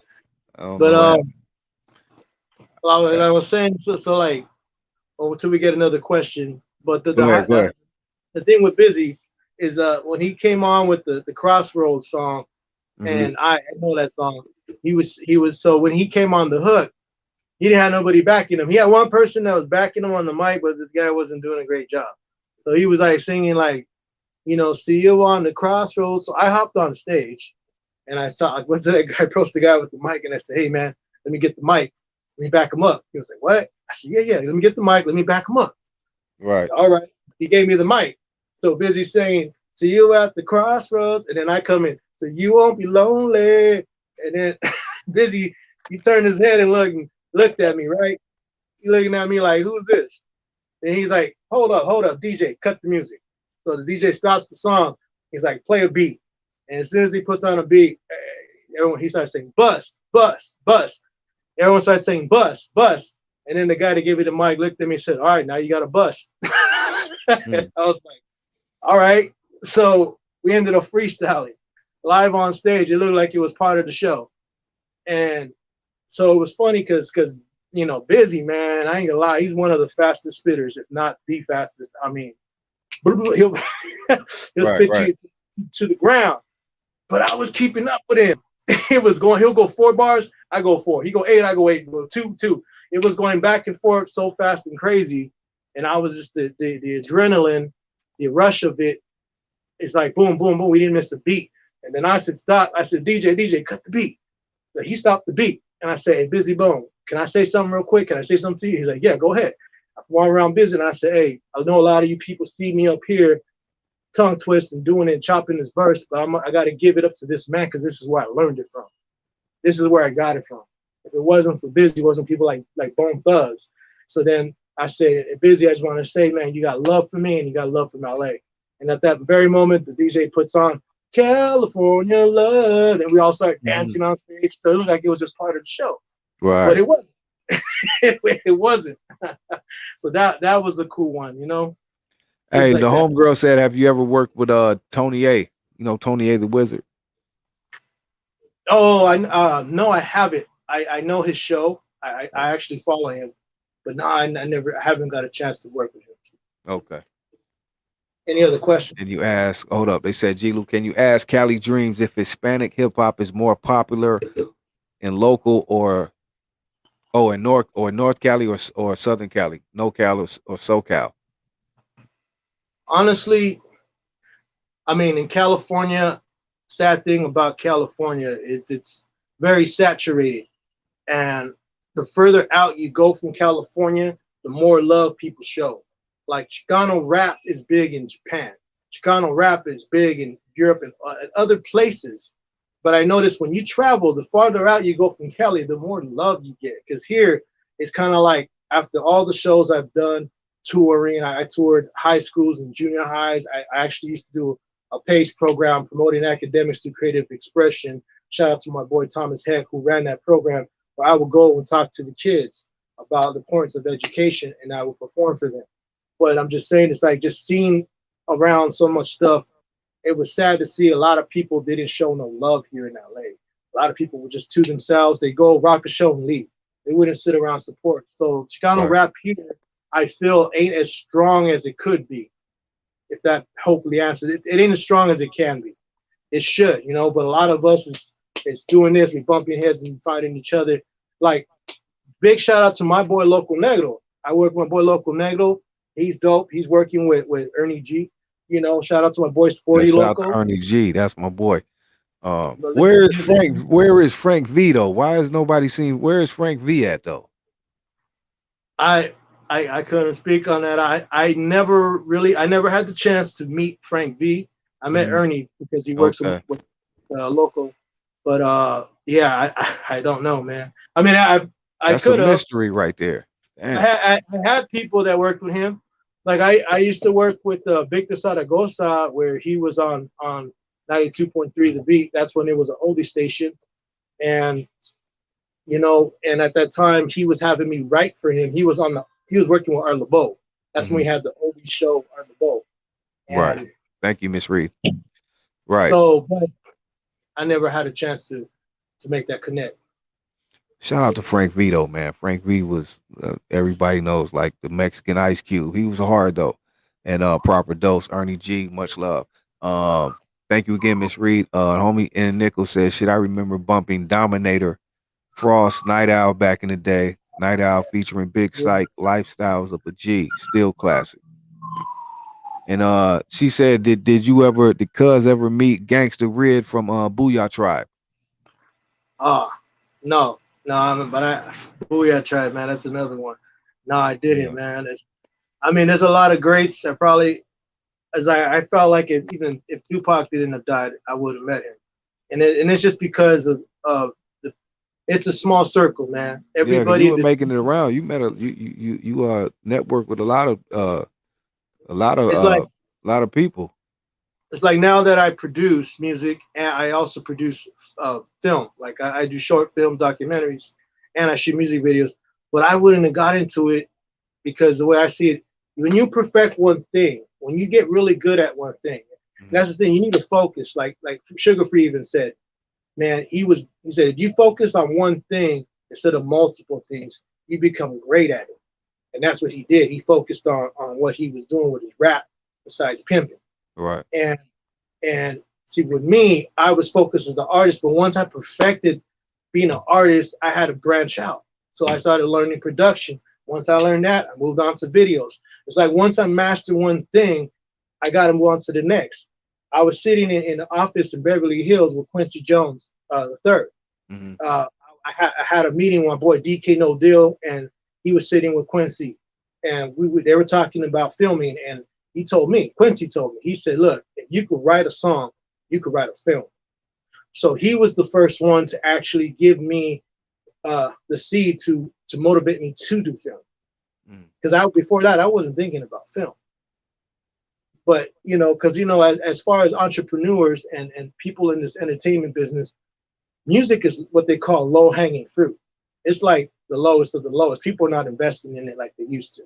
Right. People want to invest in film and other things that make more money. You know what I mean? So you got to learn to branch out if you want to survive. Like artists are getting paid off of other things now more than music. You know what I mean? Yeah. Yeah, everybody said that's what's up. That's a jewel right there. That part, Dreamz. Yeah, Dreamz, you're giving up a lot of game tonight. A lot of history too, man. And the story goes on, and you say you got into producing and you got into directing and doing videos. When did that part come into play?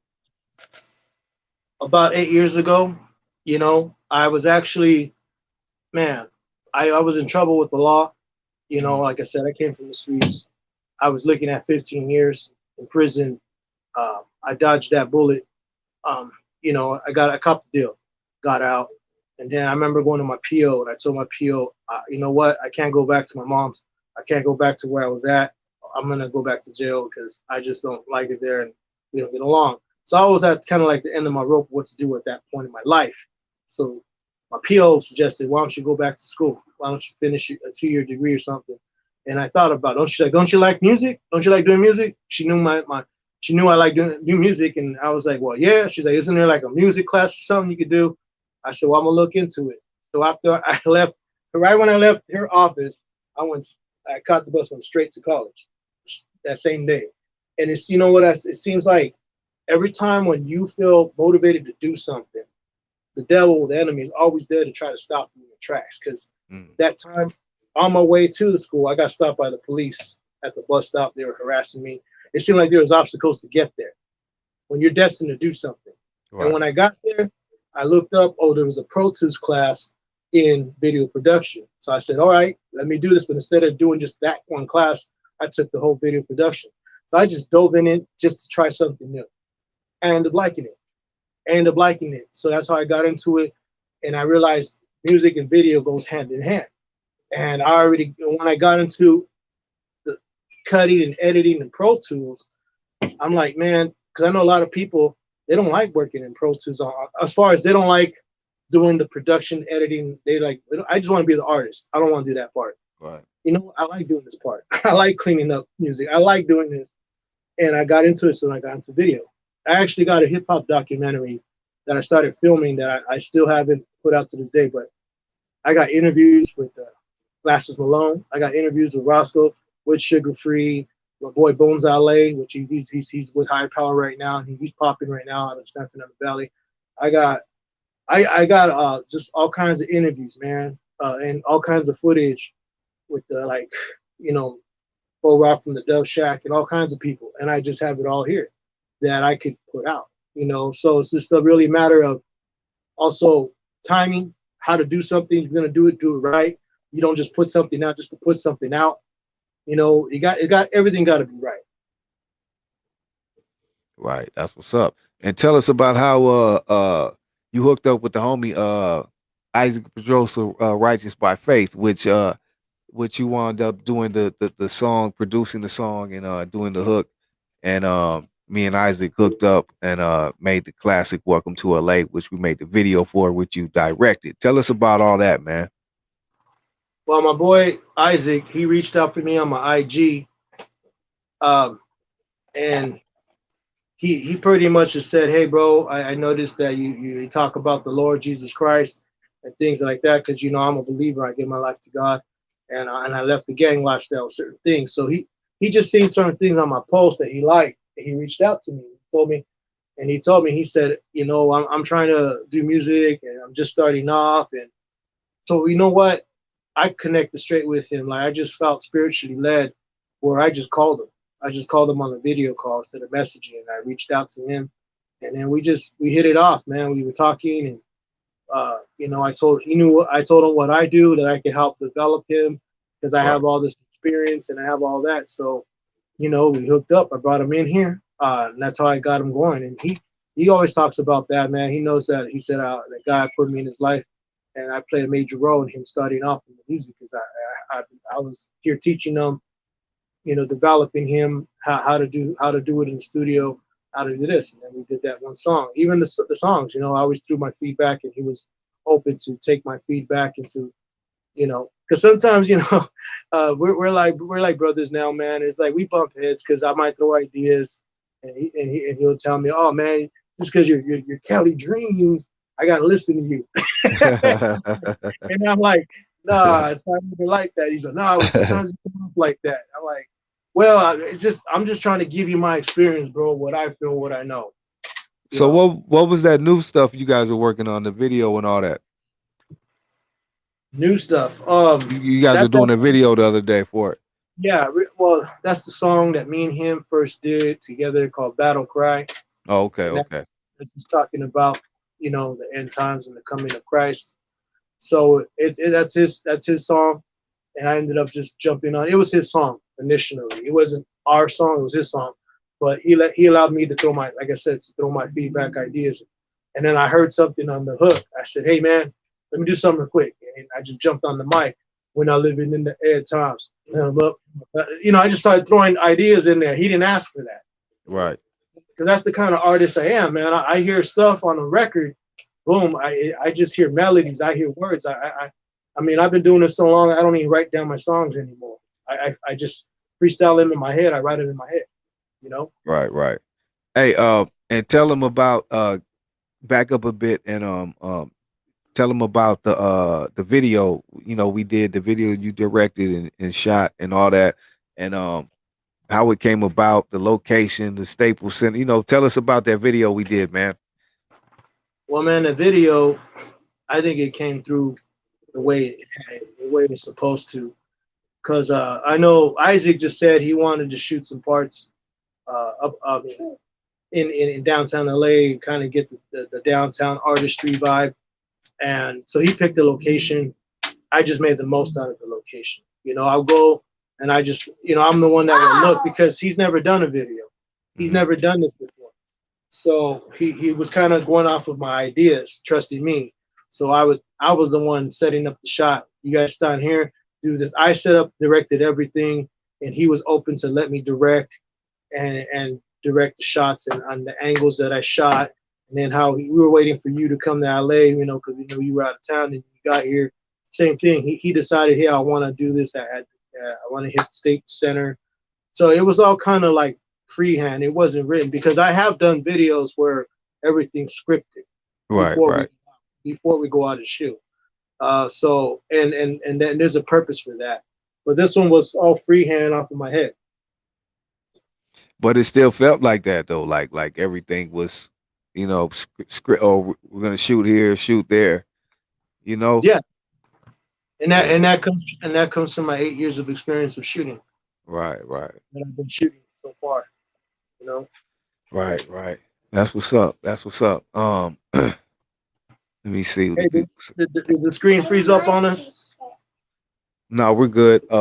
He said, was any of Dreamz music a double CD that Badass hosted at any time? I guess it was some CDs, battle mix CD. Did Badass ever host any of your CDs? No, he didn't host. So my projects, if you guys want to look for the music, Cali Dreamz, like California, Cali, and then Dreamz with a Z. My first one, which I just released, which is RP Dreamz, I just did a release, digitally remastered. That was my first album, which you can find online. You can find it anywhere. My second project was Together We Rise, and that one was produced by my boy Too Swift, who was out of Chicago, Corpus Christi, Texas. Now he's here, and now he's a big name in the Spanish market. He got Go Records, and that's my boy. And he's the one that put me up on a lot of game in the studio. See, the way I got my production game was from all these great producers and artists I've been around. Like when I would watch G1 do his thing.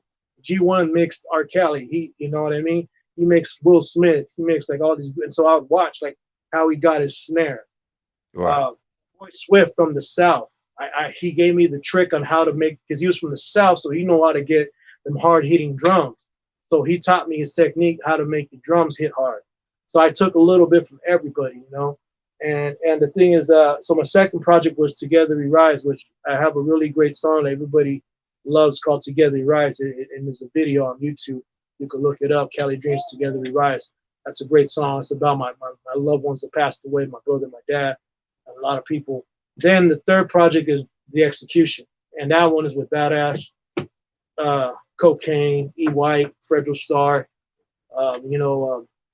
Mr. Shadow and all that. And then I came out with my mixtape, Cali Dreamz, self-titled. That one has KK, Second to None, Sly Bug. And then I did 2016, an album called Drugs, Dangerous Raw Underground Sound. That one was straight out like a just whole redemption type of deal for me, because I was an ex-drug addict. I was an ex-lot of things. So that one was kind of like coming from that perspective. Like I got, you know, the dare to keep kids off drugs logo. Right. Right. You know, yeah. I took the same thing, but I made it say drugs so I could capture everybody. But people see drugs and right away, oh, what's this? Homie, you know? Isaac is out there. What's up, homie? Righteous by faith. Righteous by faith. What up, Isaac? Much love, homie. Yeah, go ahead, bro. But yeah, so people want to look out for me. Cali Dreamz, I got my 4 albums up online. I have my mixtapes. I have 3 mixtapes on Dub CNN. You can just search Cali Dreamz mixtape, Google it, you'll find it. And right now, I've got so many projects that I'm working on. Right now, I'm working on album 5, which I haven't told anybody. I'm working on my 5th album now. And I have, like I said, I got a song with Free. I got a song with Tash from the Alcoholics. Big shout out to my boy Tash, man. That's my boy right there. And 6'2", the rapper, man. That's my boy. He's from the South of Texas, man. I got a couple records with him. And I have a record, well, I haven't finished it, but there's a record with Crooked Eye I'm supposed to be doing that I talked to Crooked Eye about a while back. So I have a lot of stuff in the works that I just putting together, man. And then I got my daughter, she's 9 years old. Next week we're working on her EP, 6-song EP, man. You know, like father, like daughter, man. She got it. I actually sent you a record. I had my daughter feature on one of my songs when she was 5, rapping. Oh wow. And she did her thing, man. And then when she was 6, she did her first song and video, which she had a school fair, a school festival or fall festival. She was the only first grader with a music video in school. But now I'm pushing forward with her. We're doing her project. It's going to be called School's Out, 6-song EP. I got her vocal coach, Sarah Shine, working with her. For Sarah Shine, she was Sony Records, and she's a beautiful singer, beautiful vocalist. So now I'm pushing my daughter, man. And I'm pushing on to, because she wants it, man. She's hungry for it. That's what's up. Thank you, Queen Jean. Shout out to Queen Jean. Righteous by Faith said his daughter's record is gonna be fire. Shout out to Big Chris in the background. Can we play I Ain't Tripping? I sent you that record. Can we play that record? I don't know if we got time. We could take questions, but if you have time to play that record, my daughter, she's rapping on it. 5 years old, man. I kid you not. So tired and burnt. Yeah. I don't care about you, nah, homie, I don't doubt you. Yeah, I just seen what the cowards do. And I ain't tripping, I ain't tripping. I really don't care about you, nah, girl, I could do without you. Yeah, I just seen what the cowards do. And I ain't tripping, I ain't tripping. Lord, help me get my point across. I found betrayal, like when you hung up on the cross. The sisters veiled, we burning in the Holocaust. When we prevail, cause without you the world is lost. We're stuck in hell, but still I know that you the boss. Ain't living well, but still I do it for the cause. And know will tell that you alone have paid the cost. These crooked smells, I pray that you will save them all. Save them all. So many snakes in the garden. Smile in your face to backstab you with the party. Why? Cause you were born a martyr. A leader of the followers, only God with the slaughter. I'm bringing you living water. And if you choose to hate me, then you choose to hate the Father. So why even bother? I'm going to let the record go and give it to my daughter. Okay, Daddy, is it my turn? My check 1, 2. It's the M.I.A. I've never seen a kid in my day that can do it my way. Fresh out of kindergarten, but I don't play. I'm sweet like candy. My folks saw me cause I get it from my daddy. I wanna hit the playground. All the kids around know how I get down. I let my 5-year-old get up on it. Half of you rappers can't even hit the pocket. I guess it's born in this tremendous feeling. We're born winners. The sentence is being delivered. So I don't care about you. Nah, homie, I don't doubt you. I just seen what the cows do. Yeah, and I ain't tripping, man, I ain't tripping. I really don't care about you. Nah, girl, I could do without you. I just seen what the cows do. And I ain't tripping, man, I ain't tripping. Spend most of my days praying on my knees as I beg, please. Lord, save me from all this insanity that's mad at me. Why? Because I gradually grow in the Lord, in your strength, in your Bible, in your stories. They think it's just a story, but this thing ain't boring. It's real deal life when it comes to Christ. You better pay the price now. No, he already paid it. So listen when I make it. The statement that I'm making is G-styling, freestyling. That's what I said, freestyling from the heart for you to feel it. No, I don't play the part. I'm real deal just like you. I've been there, I've done that with straps and gats and been there with baseball bats beaten down and bruised, battered and bruised with nothing to lose. Feeling like I had to choose only one way down, but now there's one way up. Now there's one way up, and I ain't tripping no more. I pray for you all. I pray for you all. That's hard. Hey, everybody say that's hard right there, man.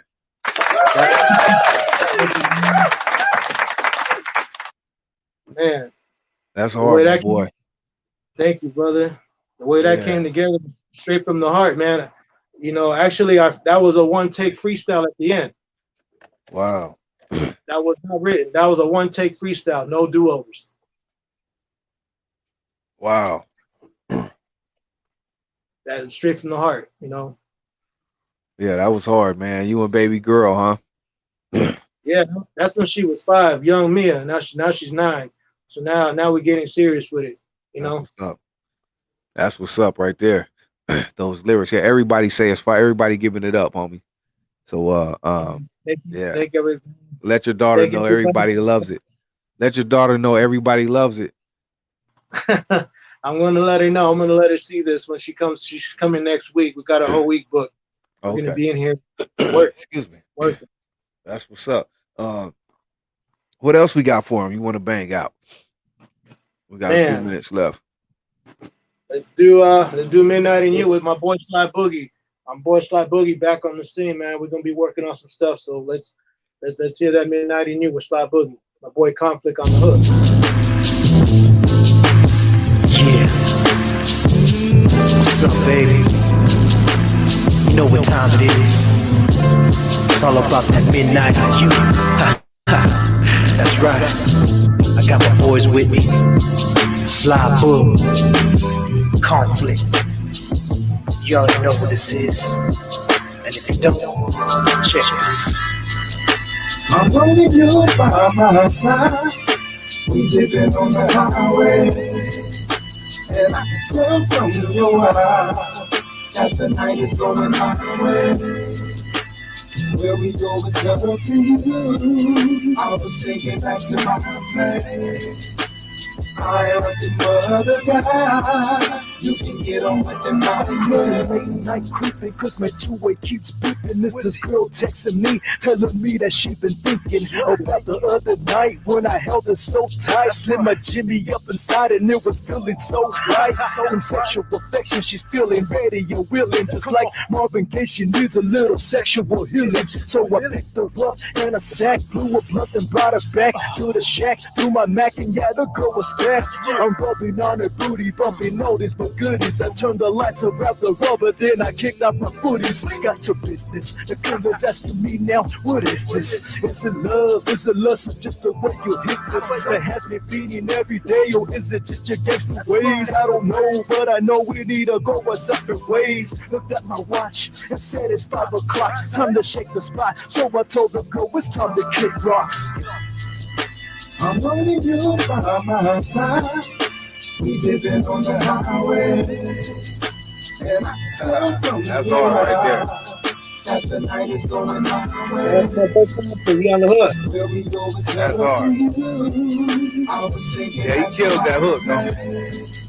That's prosperity. Good night, Queen G. Good night, Queen.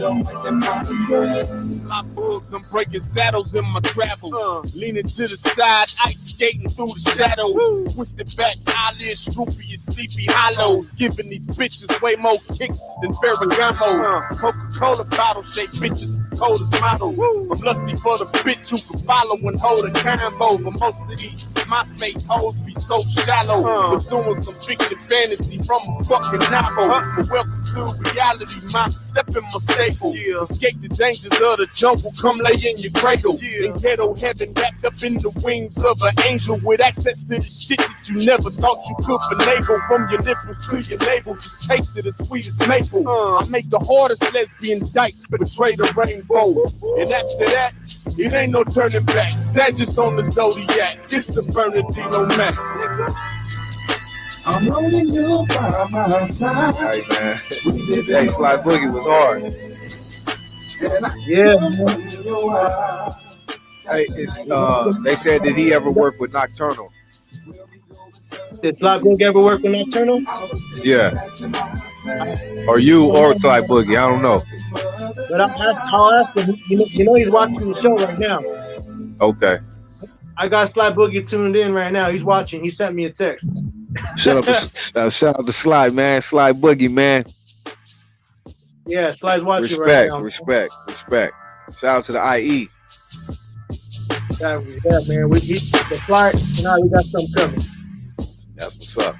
Man, and if it ain't too much, man, we got everyone showing a lot of love to Badass, man, and we got to play that record down for mine with Badass. Okay. People, yeah, we got to do that. Showing Badass love. We got to do that. We got to do that. Rest in peace, Badass. Carabino. That's right. Yeah. What up, Badass? Meet your Wells. We in the zone, motherfucker. We in the zone. Haha. Come on. I know you suckers hated, debated, and how I made it. I'm fucked up, debated, feeling heavily sedated from the bond smoke. Where they be choking, losing focus, got you under my radar, and I don't even ever notice. Cause you ain't shit, bitch, and you ain't shit. All you sucker motherfuckers like you ain't bitch. Ain't nobody even ever really heard of ya until I murdered ya. I'm straight serving ya. Put the cut on the platter, chop it up, it doesn't matter. I'm a hustling motherfucker trying to make it up the ladder. And my mind is no other way. I'm trying to get paid, move motherfucker on the glass sprays. Hey, I'm trying to make a little something out of nothing. While you punk motherfuckers acting like they wanna do something, bitch, broke ass trick. I'ma show you how much G's riding this. Whenever brothers wanna be testing me, I break it down to them like a straight OG. You might think you're crazy, but you always say that motherfucker no, he don't play. We gon' ride, we gon' ride, we gon' ride. Set it on tonight. We gon' ride, we gon' ride, we gon' ride. Set it Money, how you get it could die. I be careful with my hustle, trying to keep it alive. On the corner of my block, till your partner on your spot, take a little bit, and then turn it to a lot. Get enough to get up out this bullshit stuff we call home, cause my hood is a dead end street. Every week it's a murder, really. Don't nobody sleep, either they scared to blink or the drugs got them geeked. I sleep tight, and I usually have real sweet dreams. Be surprised, considering from the evil I seen. This my for show shot the block. Would've got a nigga poppin', I be dead or either doing 90 years in the feds. I'm dirty down to the nitty gritty. When on the mic, it's badass. Don't forget to put the dollar signs twice. I get grimy and like real small clothes. I'm tight, the slow life. Don't forget to put the dollar signs twice. I never but just wanna be testing me. I break it down to him like a straight OG. You might think you're crazy, but you always say that motherfucker know he don't play. We gon' ride, we gon' ride, we gon' ride. Set it on tonight. We gon' ride, we gon' ride. They like that when they say how we go. A lot of MCs are stepping in my direction with my lyrical murder weapon and no guessing who's coming with the lyrical blessing. I'm destined to be the best in with respect to Western. Chin checking these hoes from the back. Don't we need all these suckers to show them what they act. It's the West Coast behind us and get behind us. Murder motherfuckers #1 acting mindless. I go hard on the G with the homie badass represent the LBC.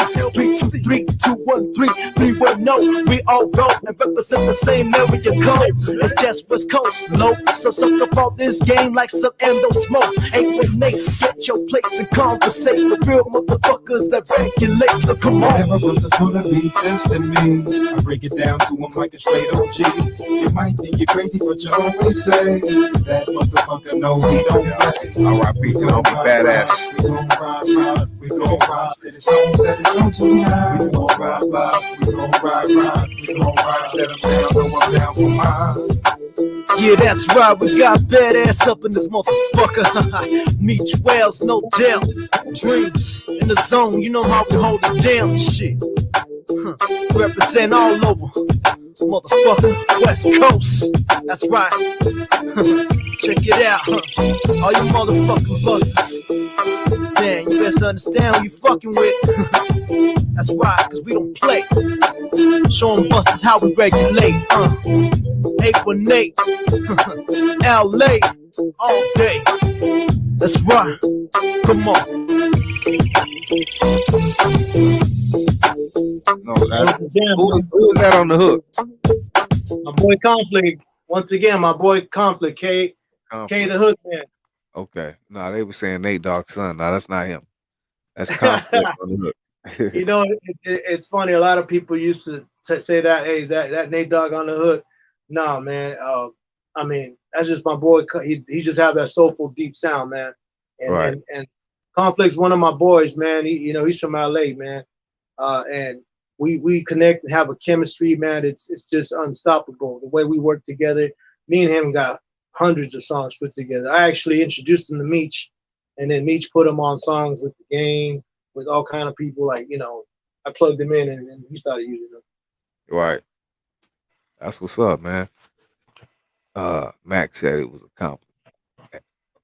Said it as a compliment. Okay. Okay. Nah, but he's dope though. Okay. So what else do we want to get out there that we did not talk about that you want to speak on before we get ready to wrap it up? Well, man, like I said, now I guess for any artist trying to come in now, I mean, of course the game's changed. It's different now. There's different platforms, different way of doing things. But I would say this, man. Watch who you step on going up. You might see them coming down. Always keep it cool with everybody. Be easy to work with. Try to work with everybody. One thing is, you never know where one thing goes. You never know when you're gonna have a hit or not.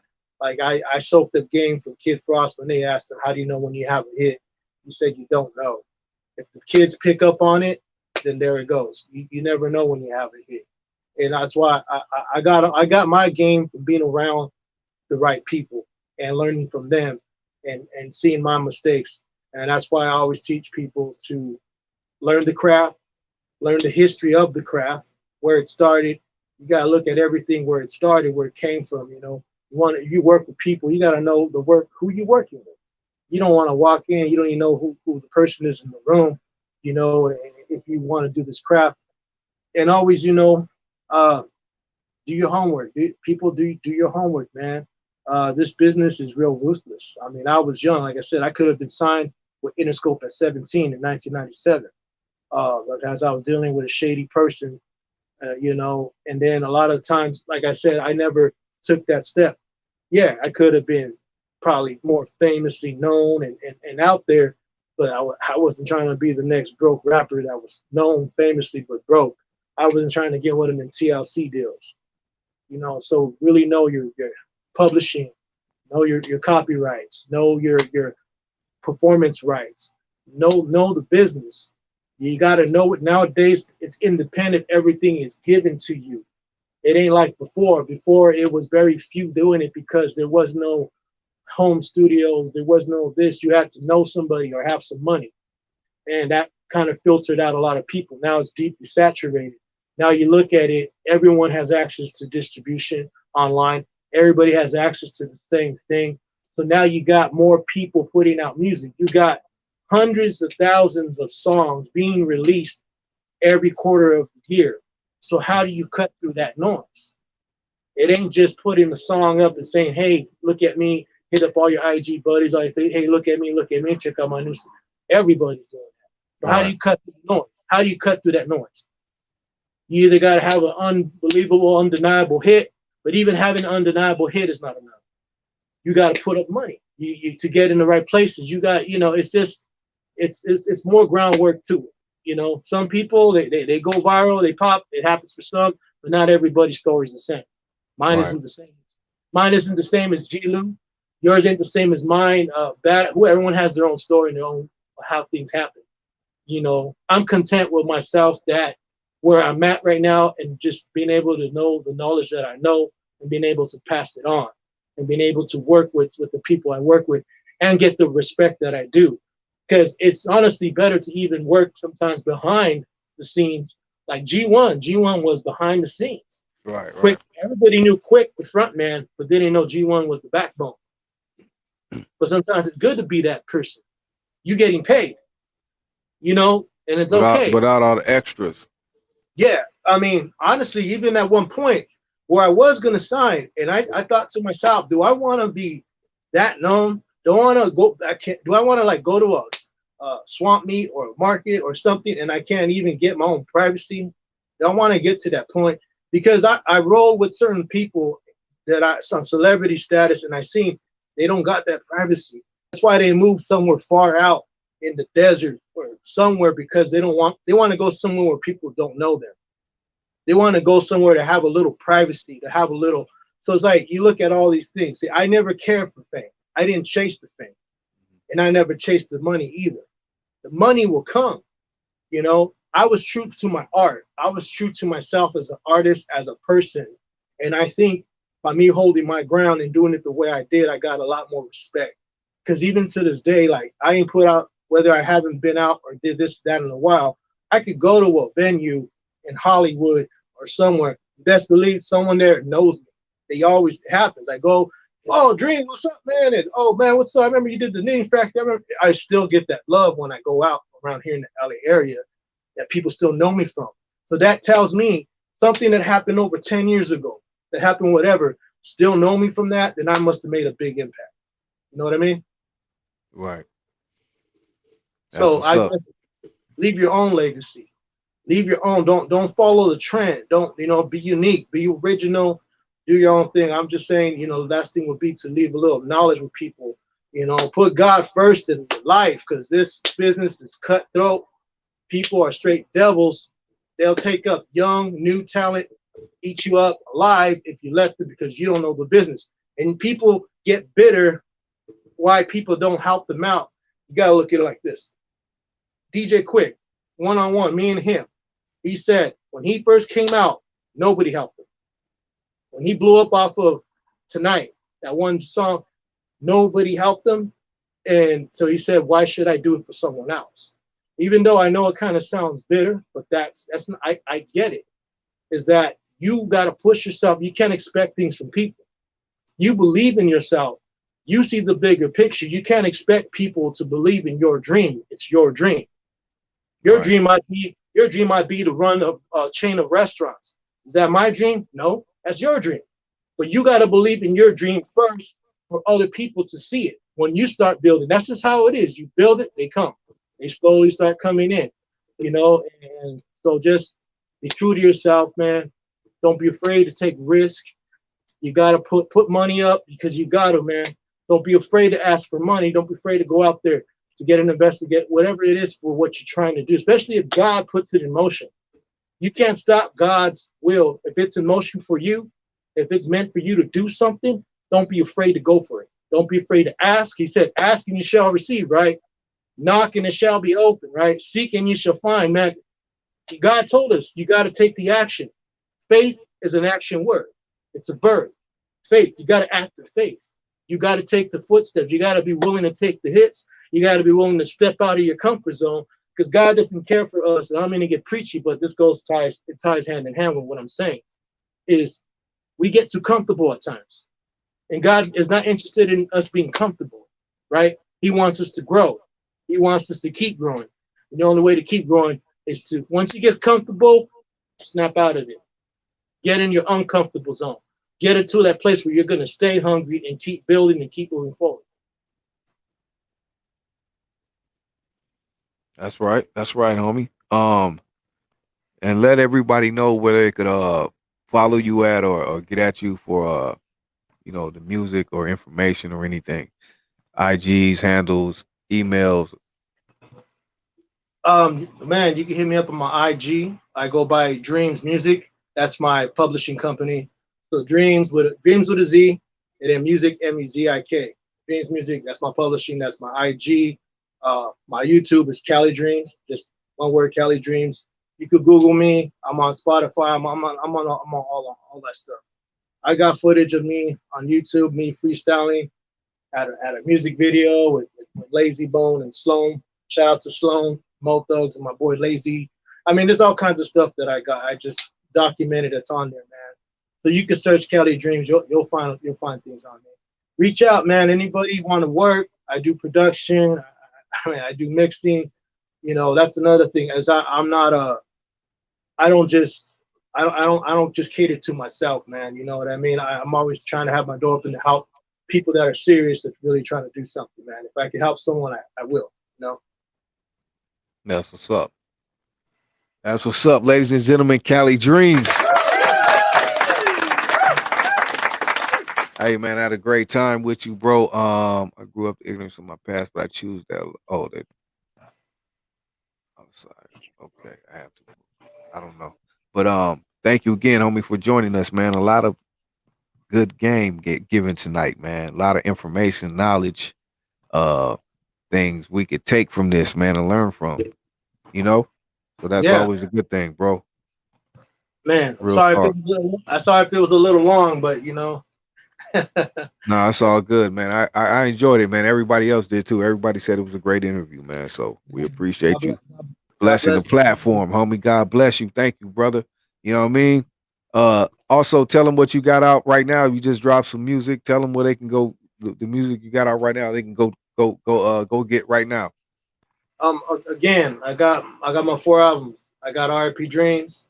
I got Together We Rise. I got Drugs, and I got The Execution, which some of the music you already heard. Right now, I'm working on album number 5. So I have something in the works, but like I said, I'm also pushing my daughter. So I'm pushing my daughter first on her EP, then I'm gonna push my 5th album. But yeah, man, just keep up with me on IG. I'm always posting on my IG. Follow me on my IG. You could always see the latest updates I'm always doing, sharing. If you guys have any questions, hit me up on the DM, man. There it is. Cali Dreamz, once again. Thank you, homie. With that being said, we're gonna slide up out of here. Thank you, everybody who joined us tonight. Thanks for all the super chats. People commented. Show love to the homie. Shout out to Queen Jean. Shout out to DD Hairston. Mac Malone, Western Isle Queen. Miss Reed called in. Shout out to it was somebody giving you a lot of love. I forgot her name, Pamela something.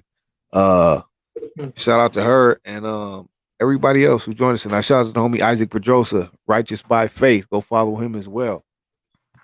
And we got the video out right now. Welcome to LA, produced and directed by that man right there, Cali Dreamz. Thank you again, sir. Man, and more to come, man. God bless everybody for the love, man. I can't see the comments, but I'm gonna go ahead and look back into it when I can on the computer, man. And I will reply to the people that left the comments or questions. There it is. Salute, homie. Righteous by Face says salute. Shout out to Dream. Everybody says shout out to Dreamz.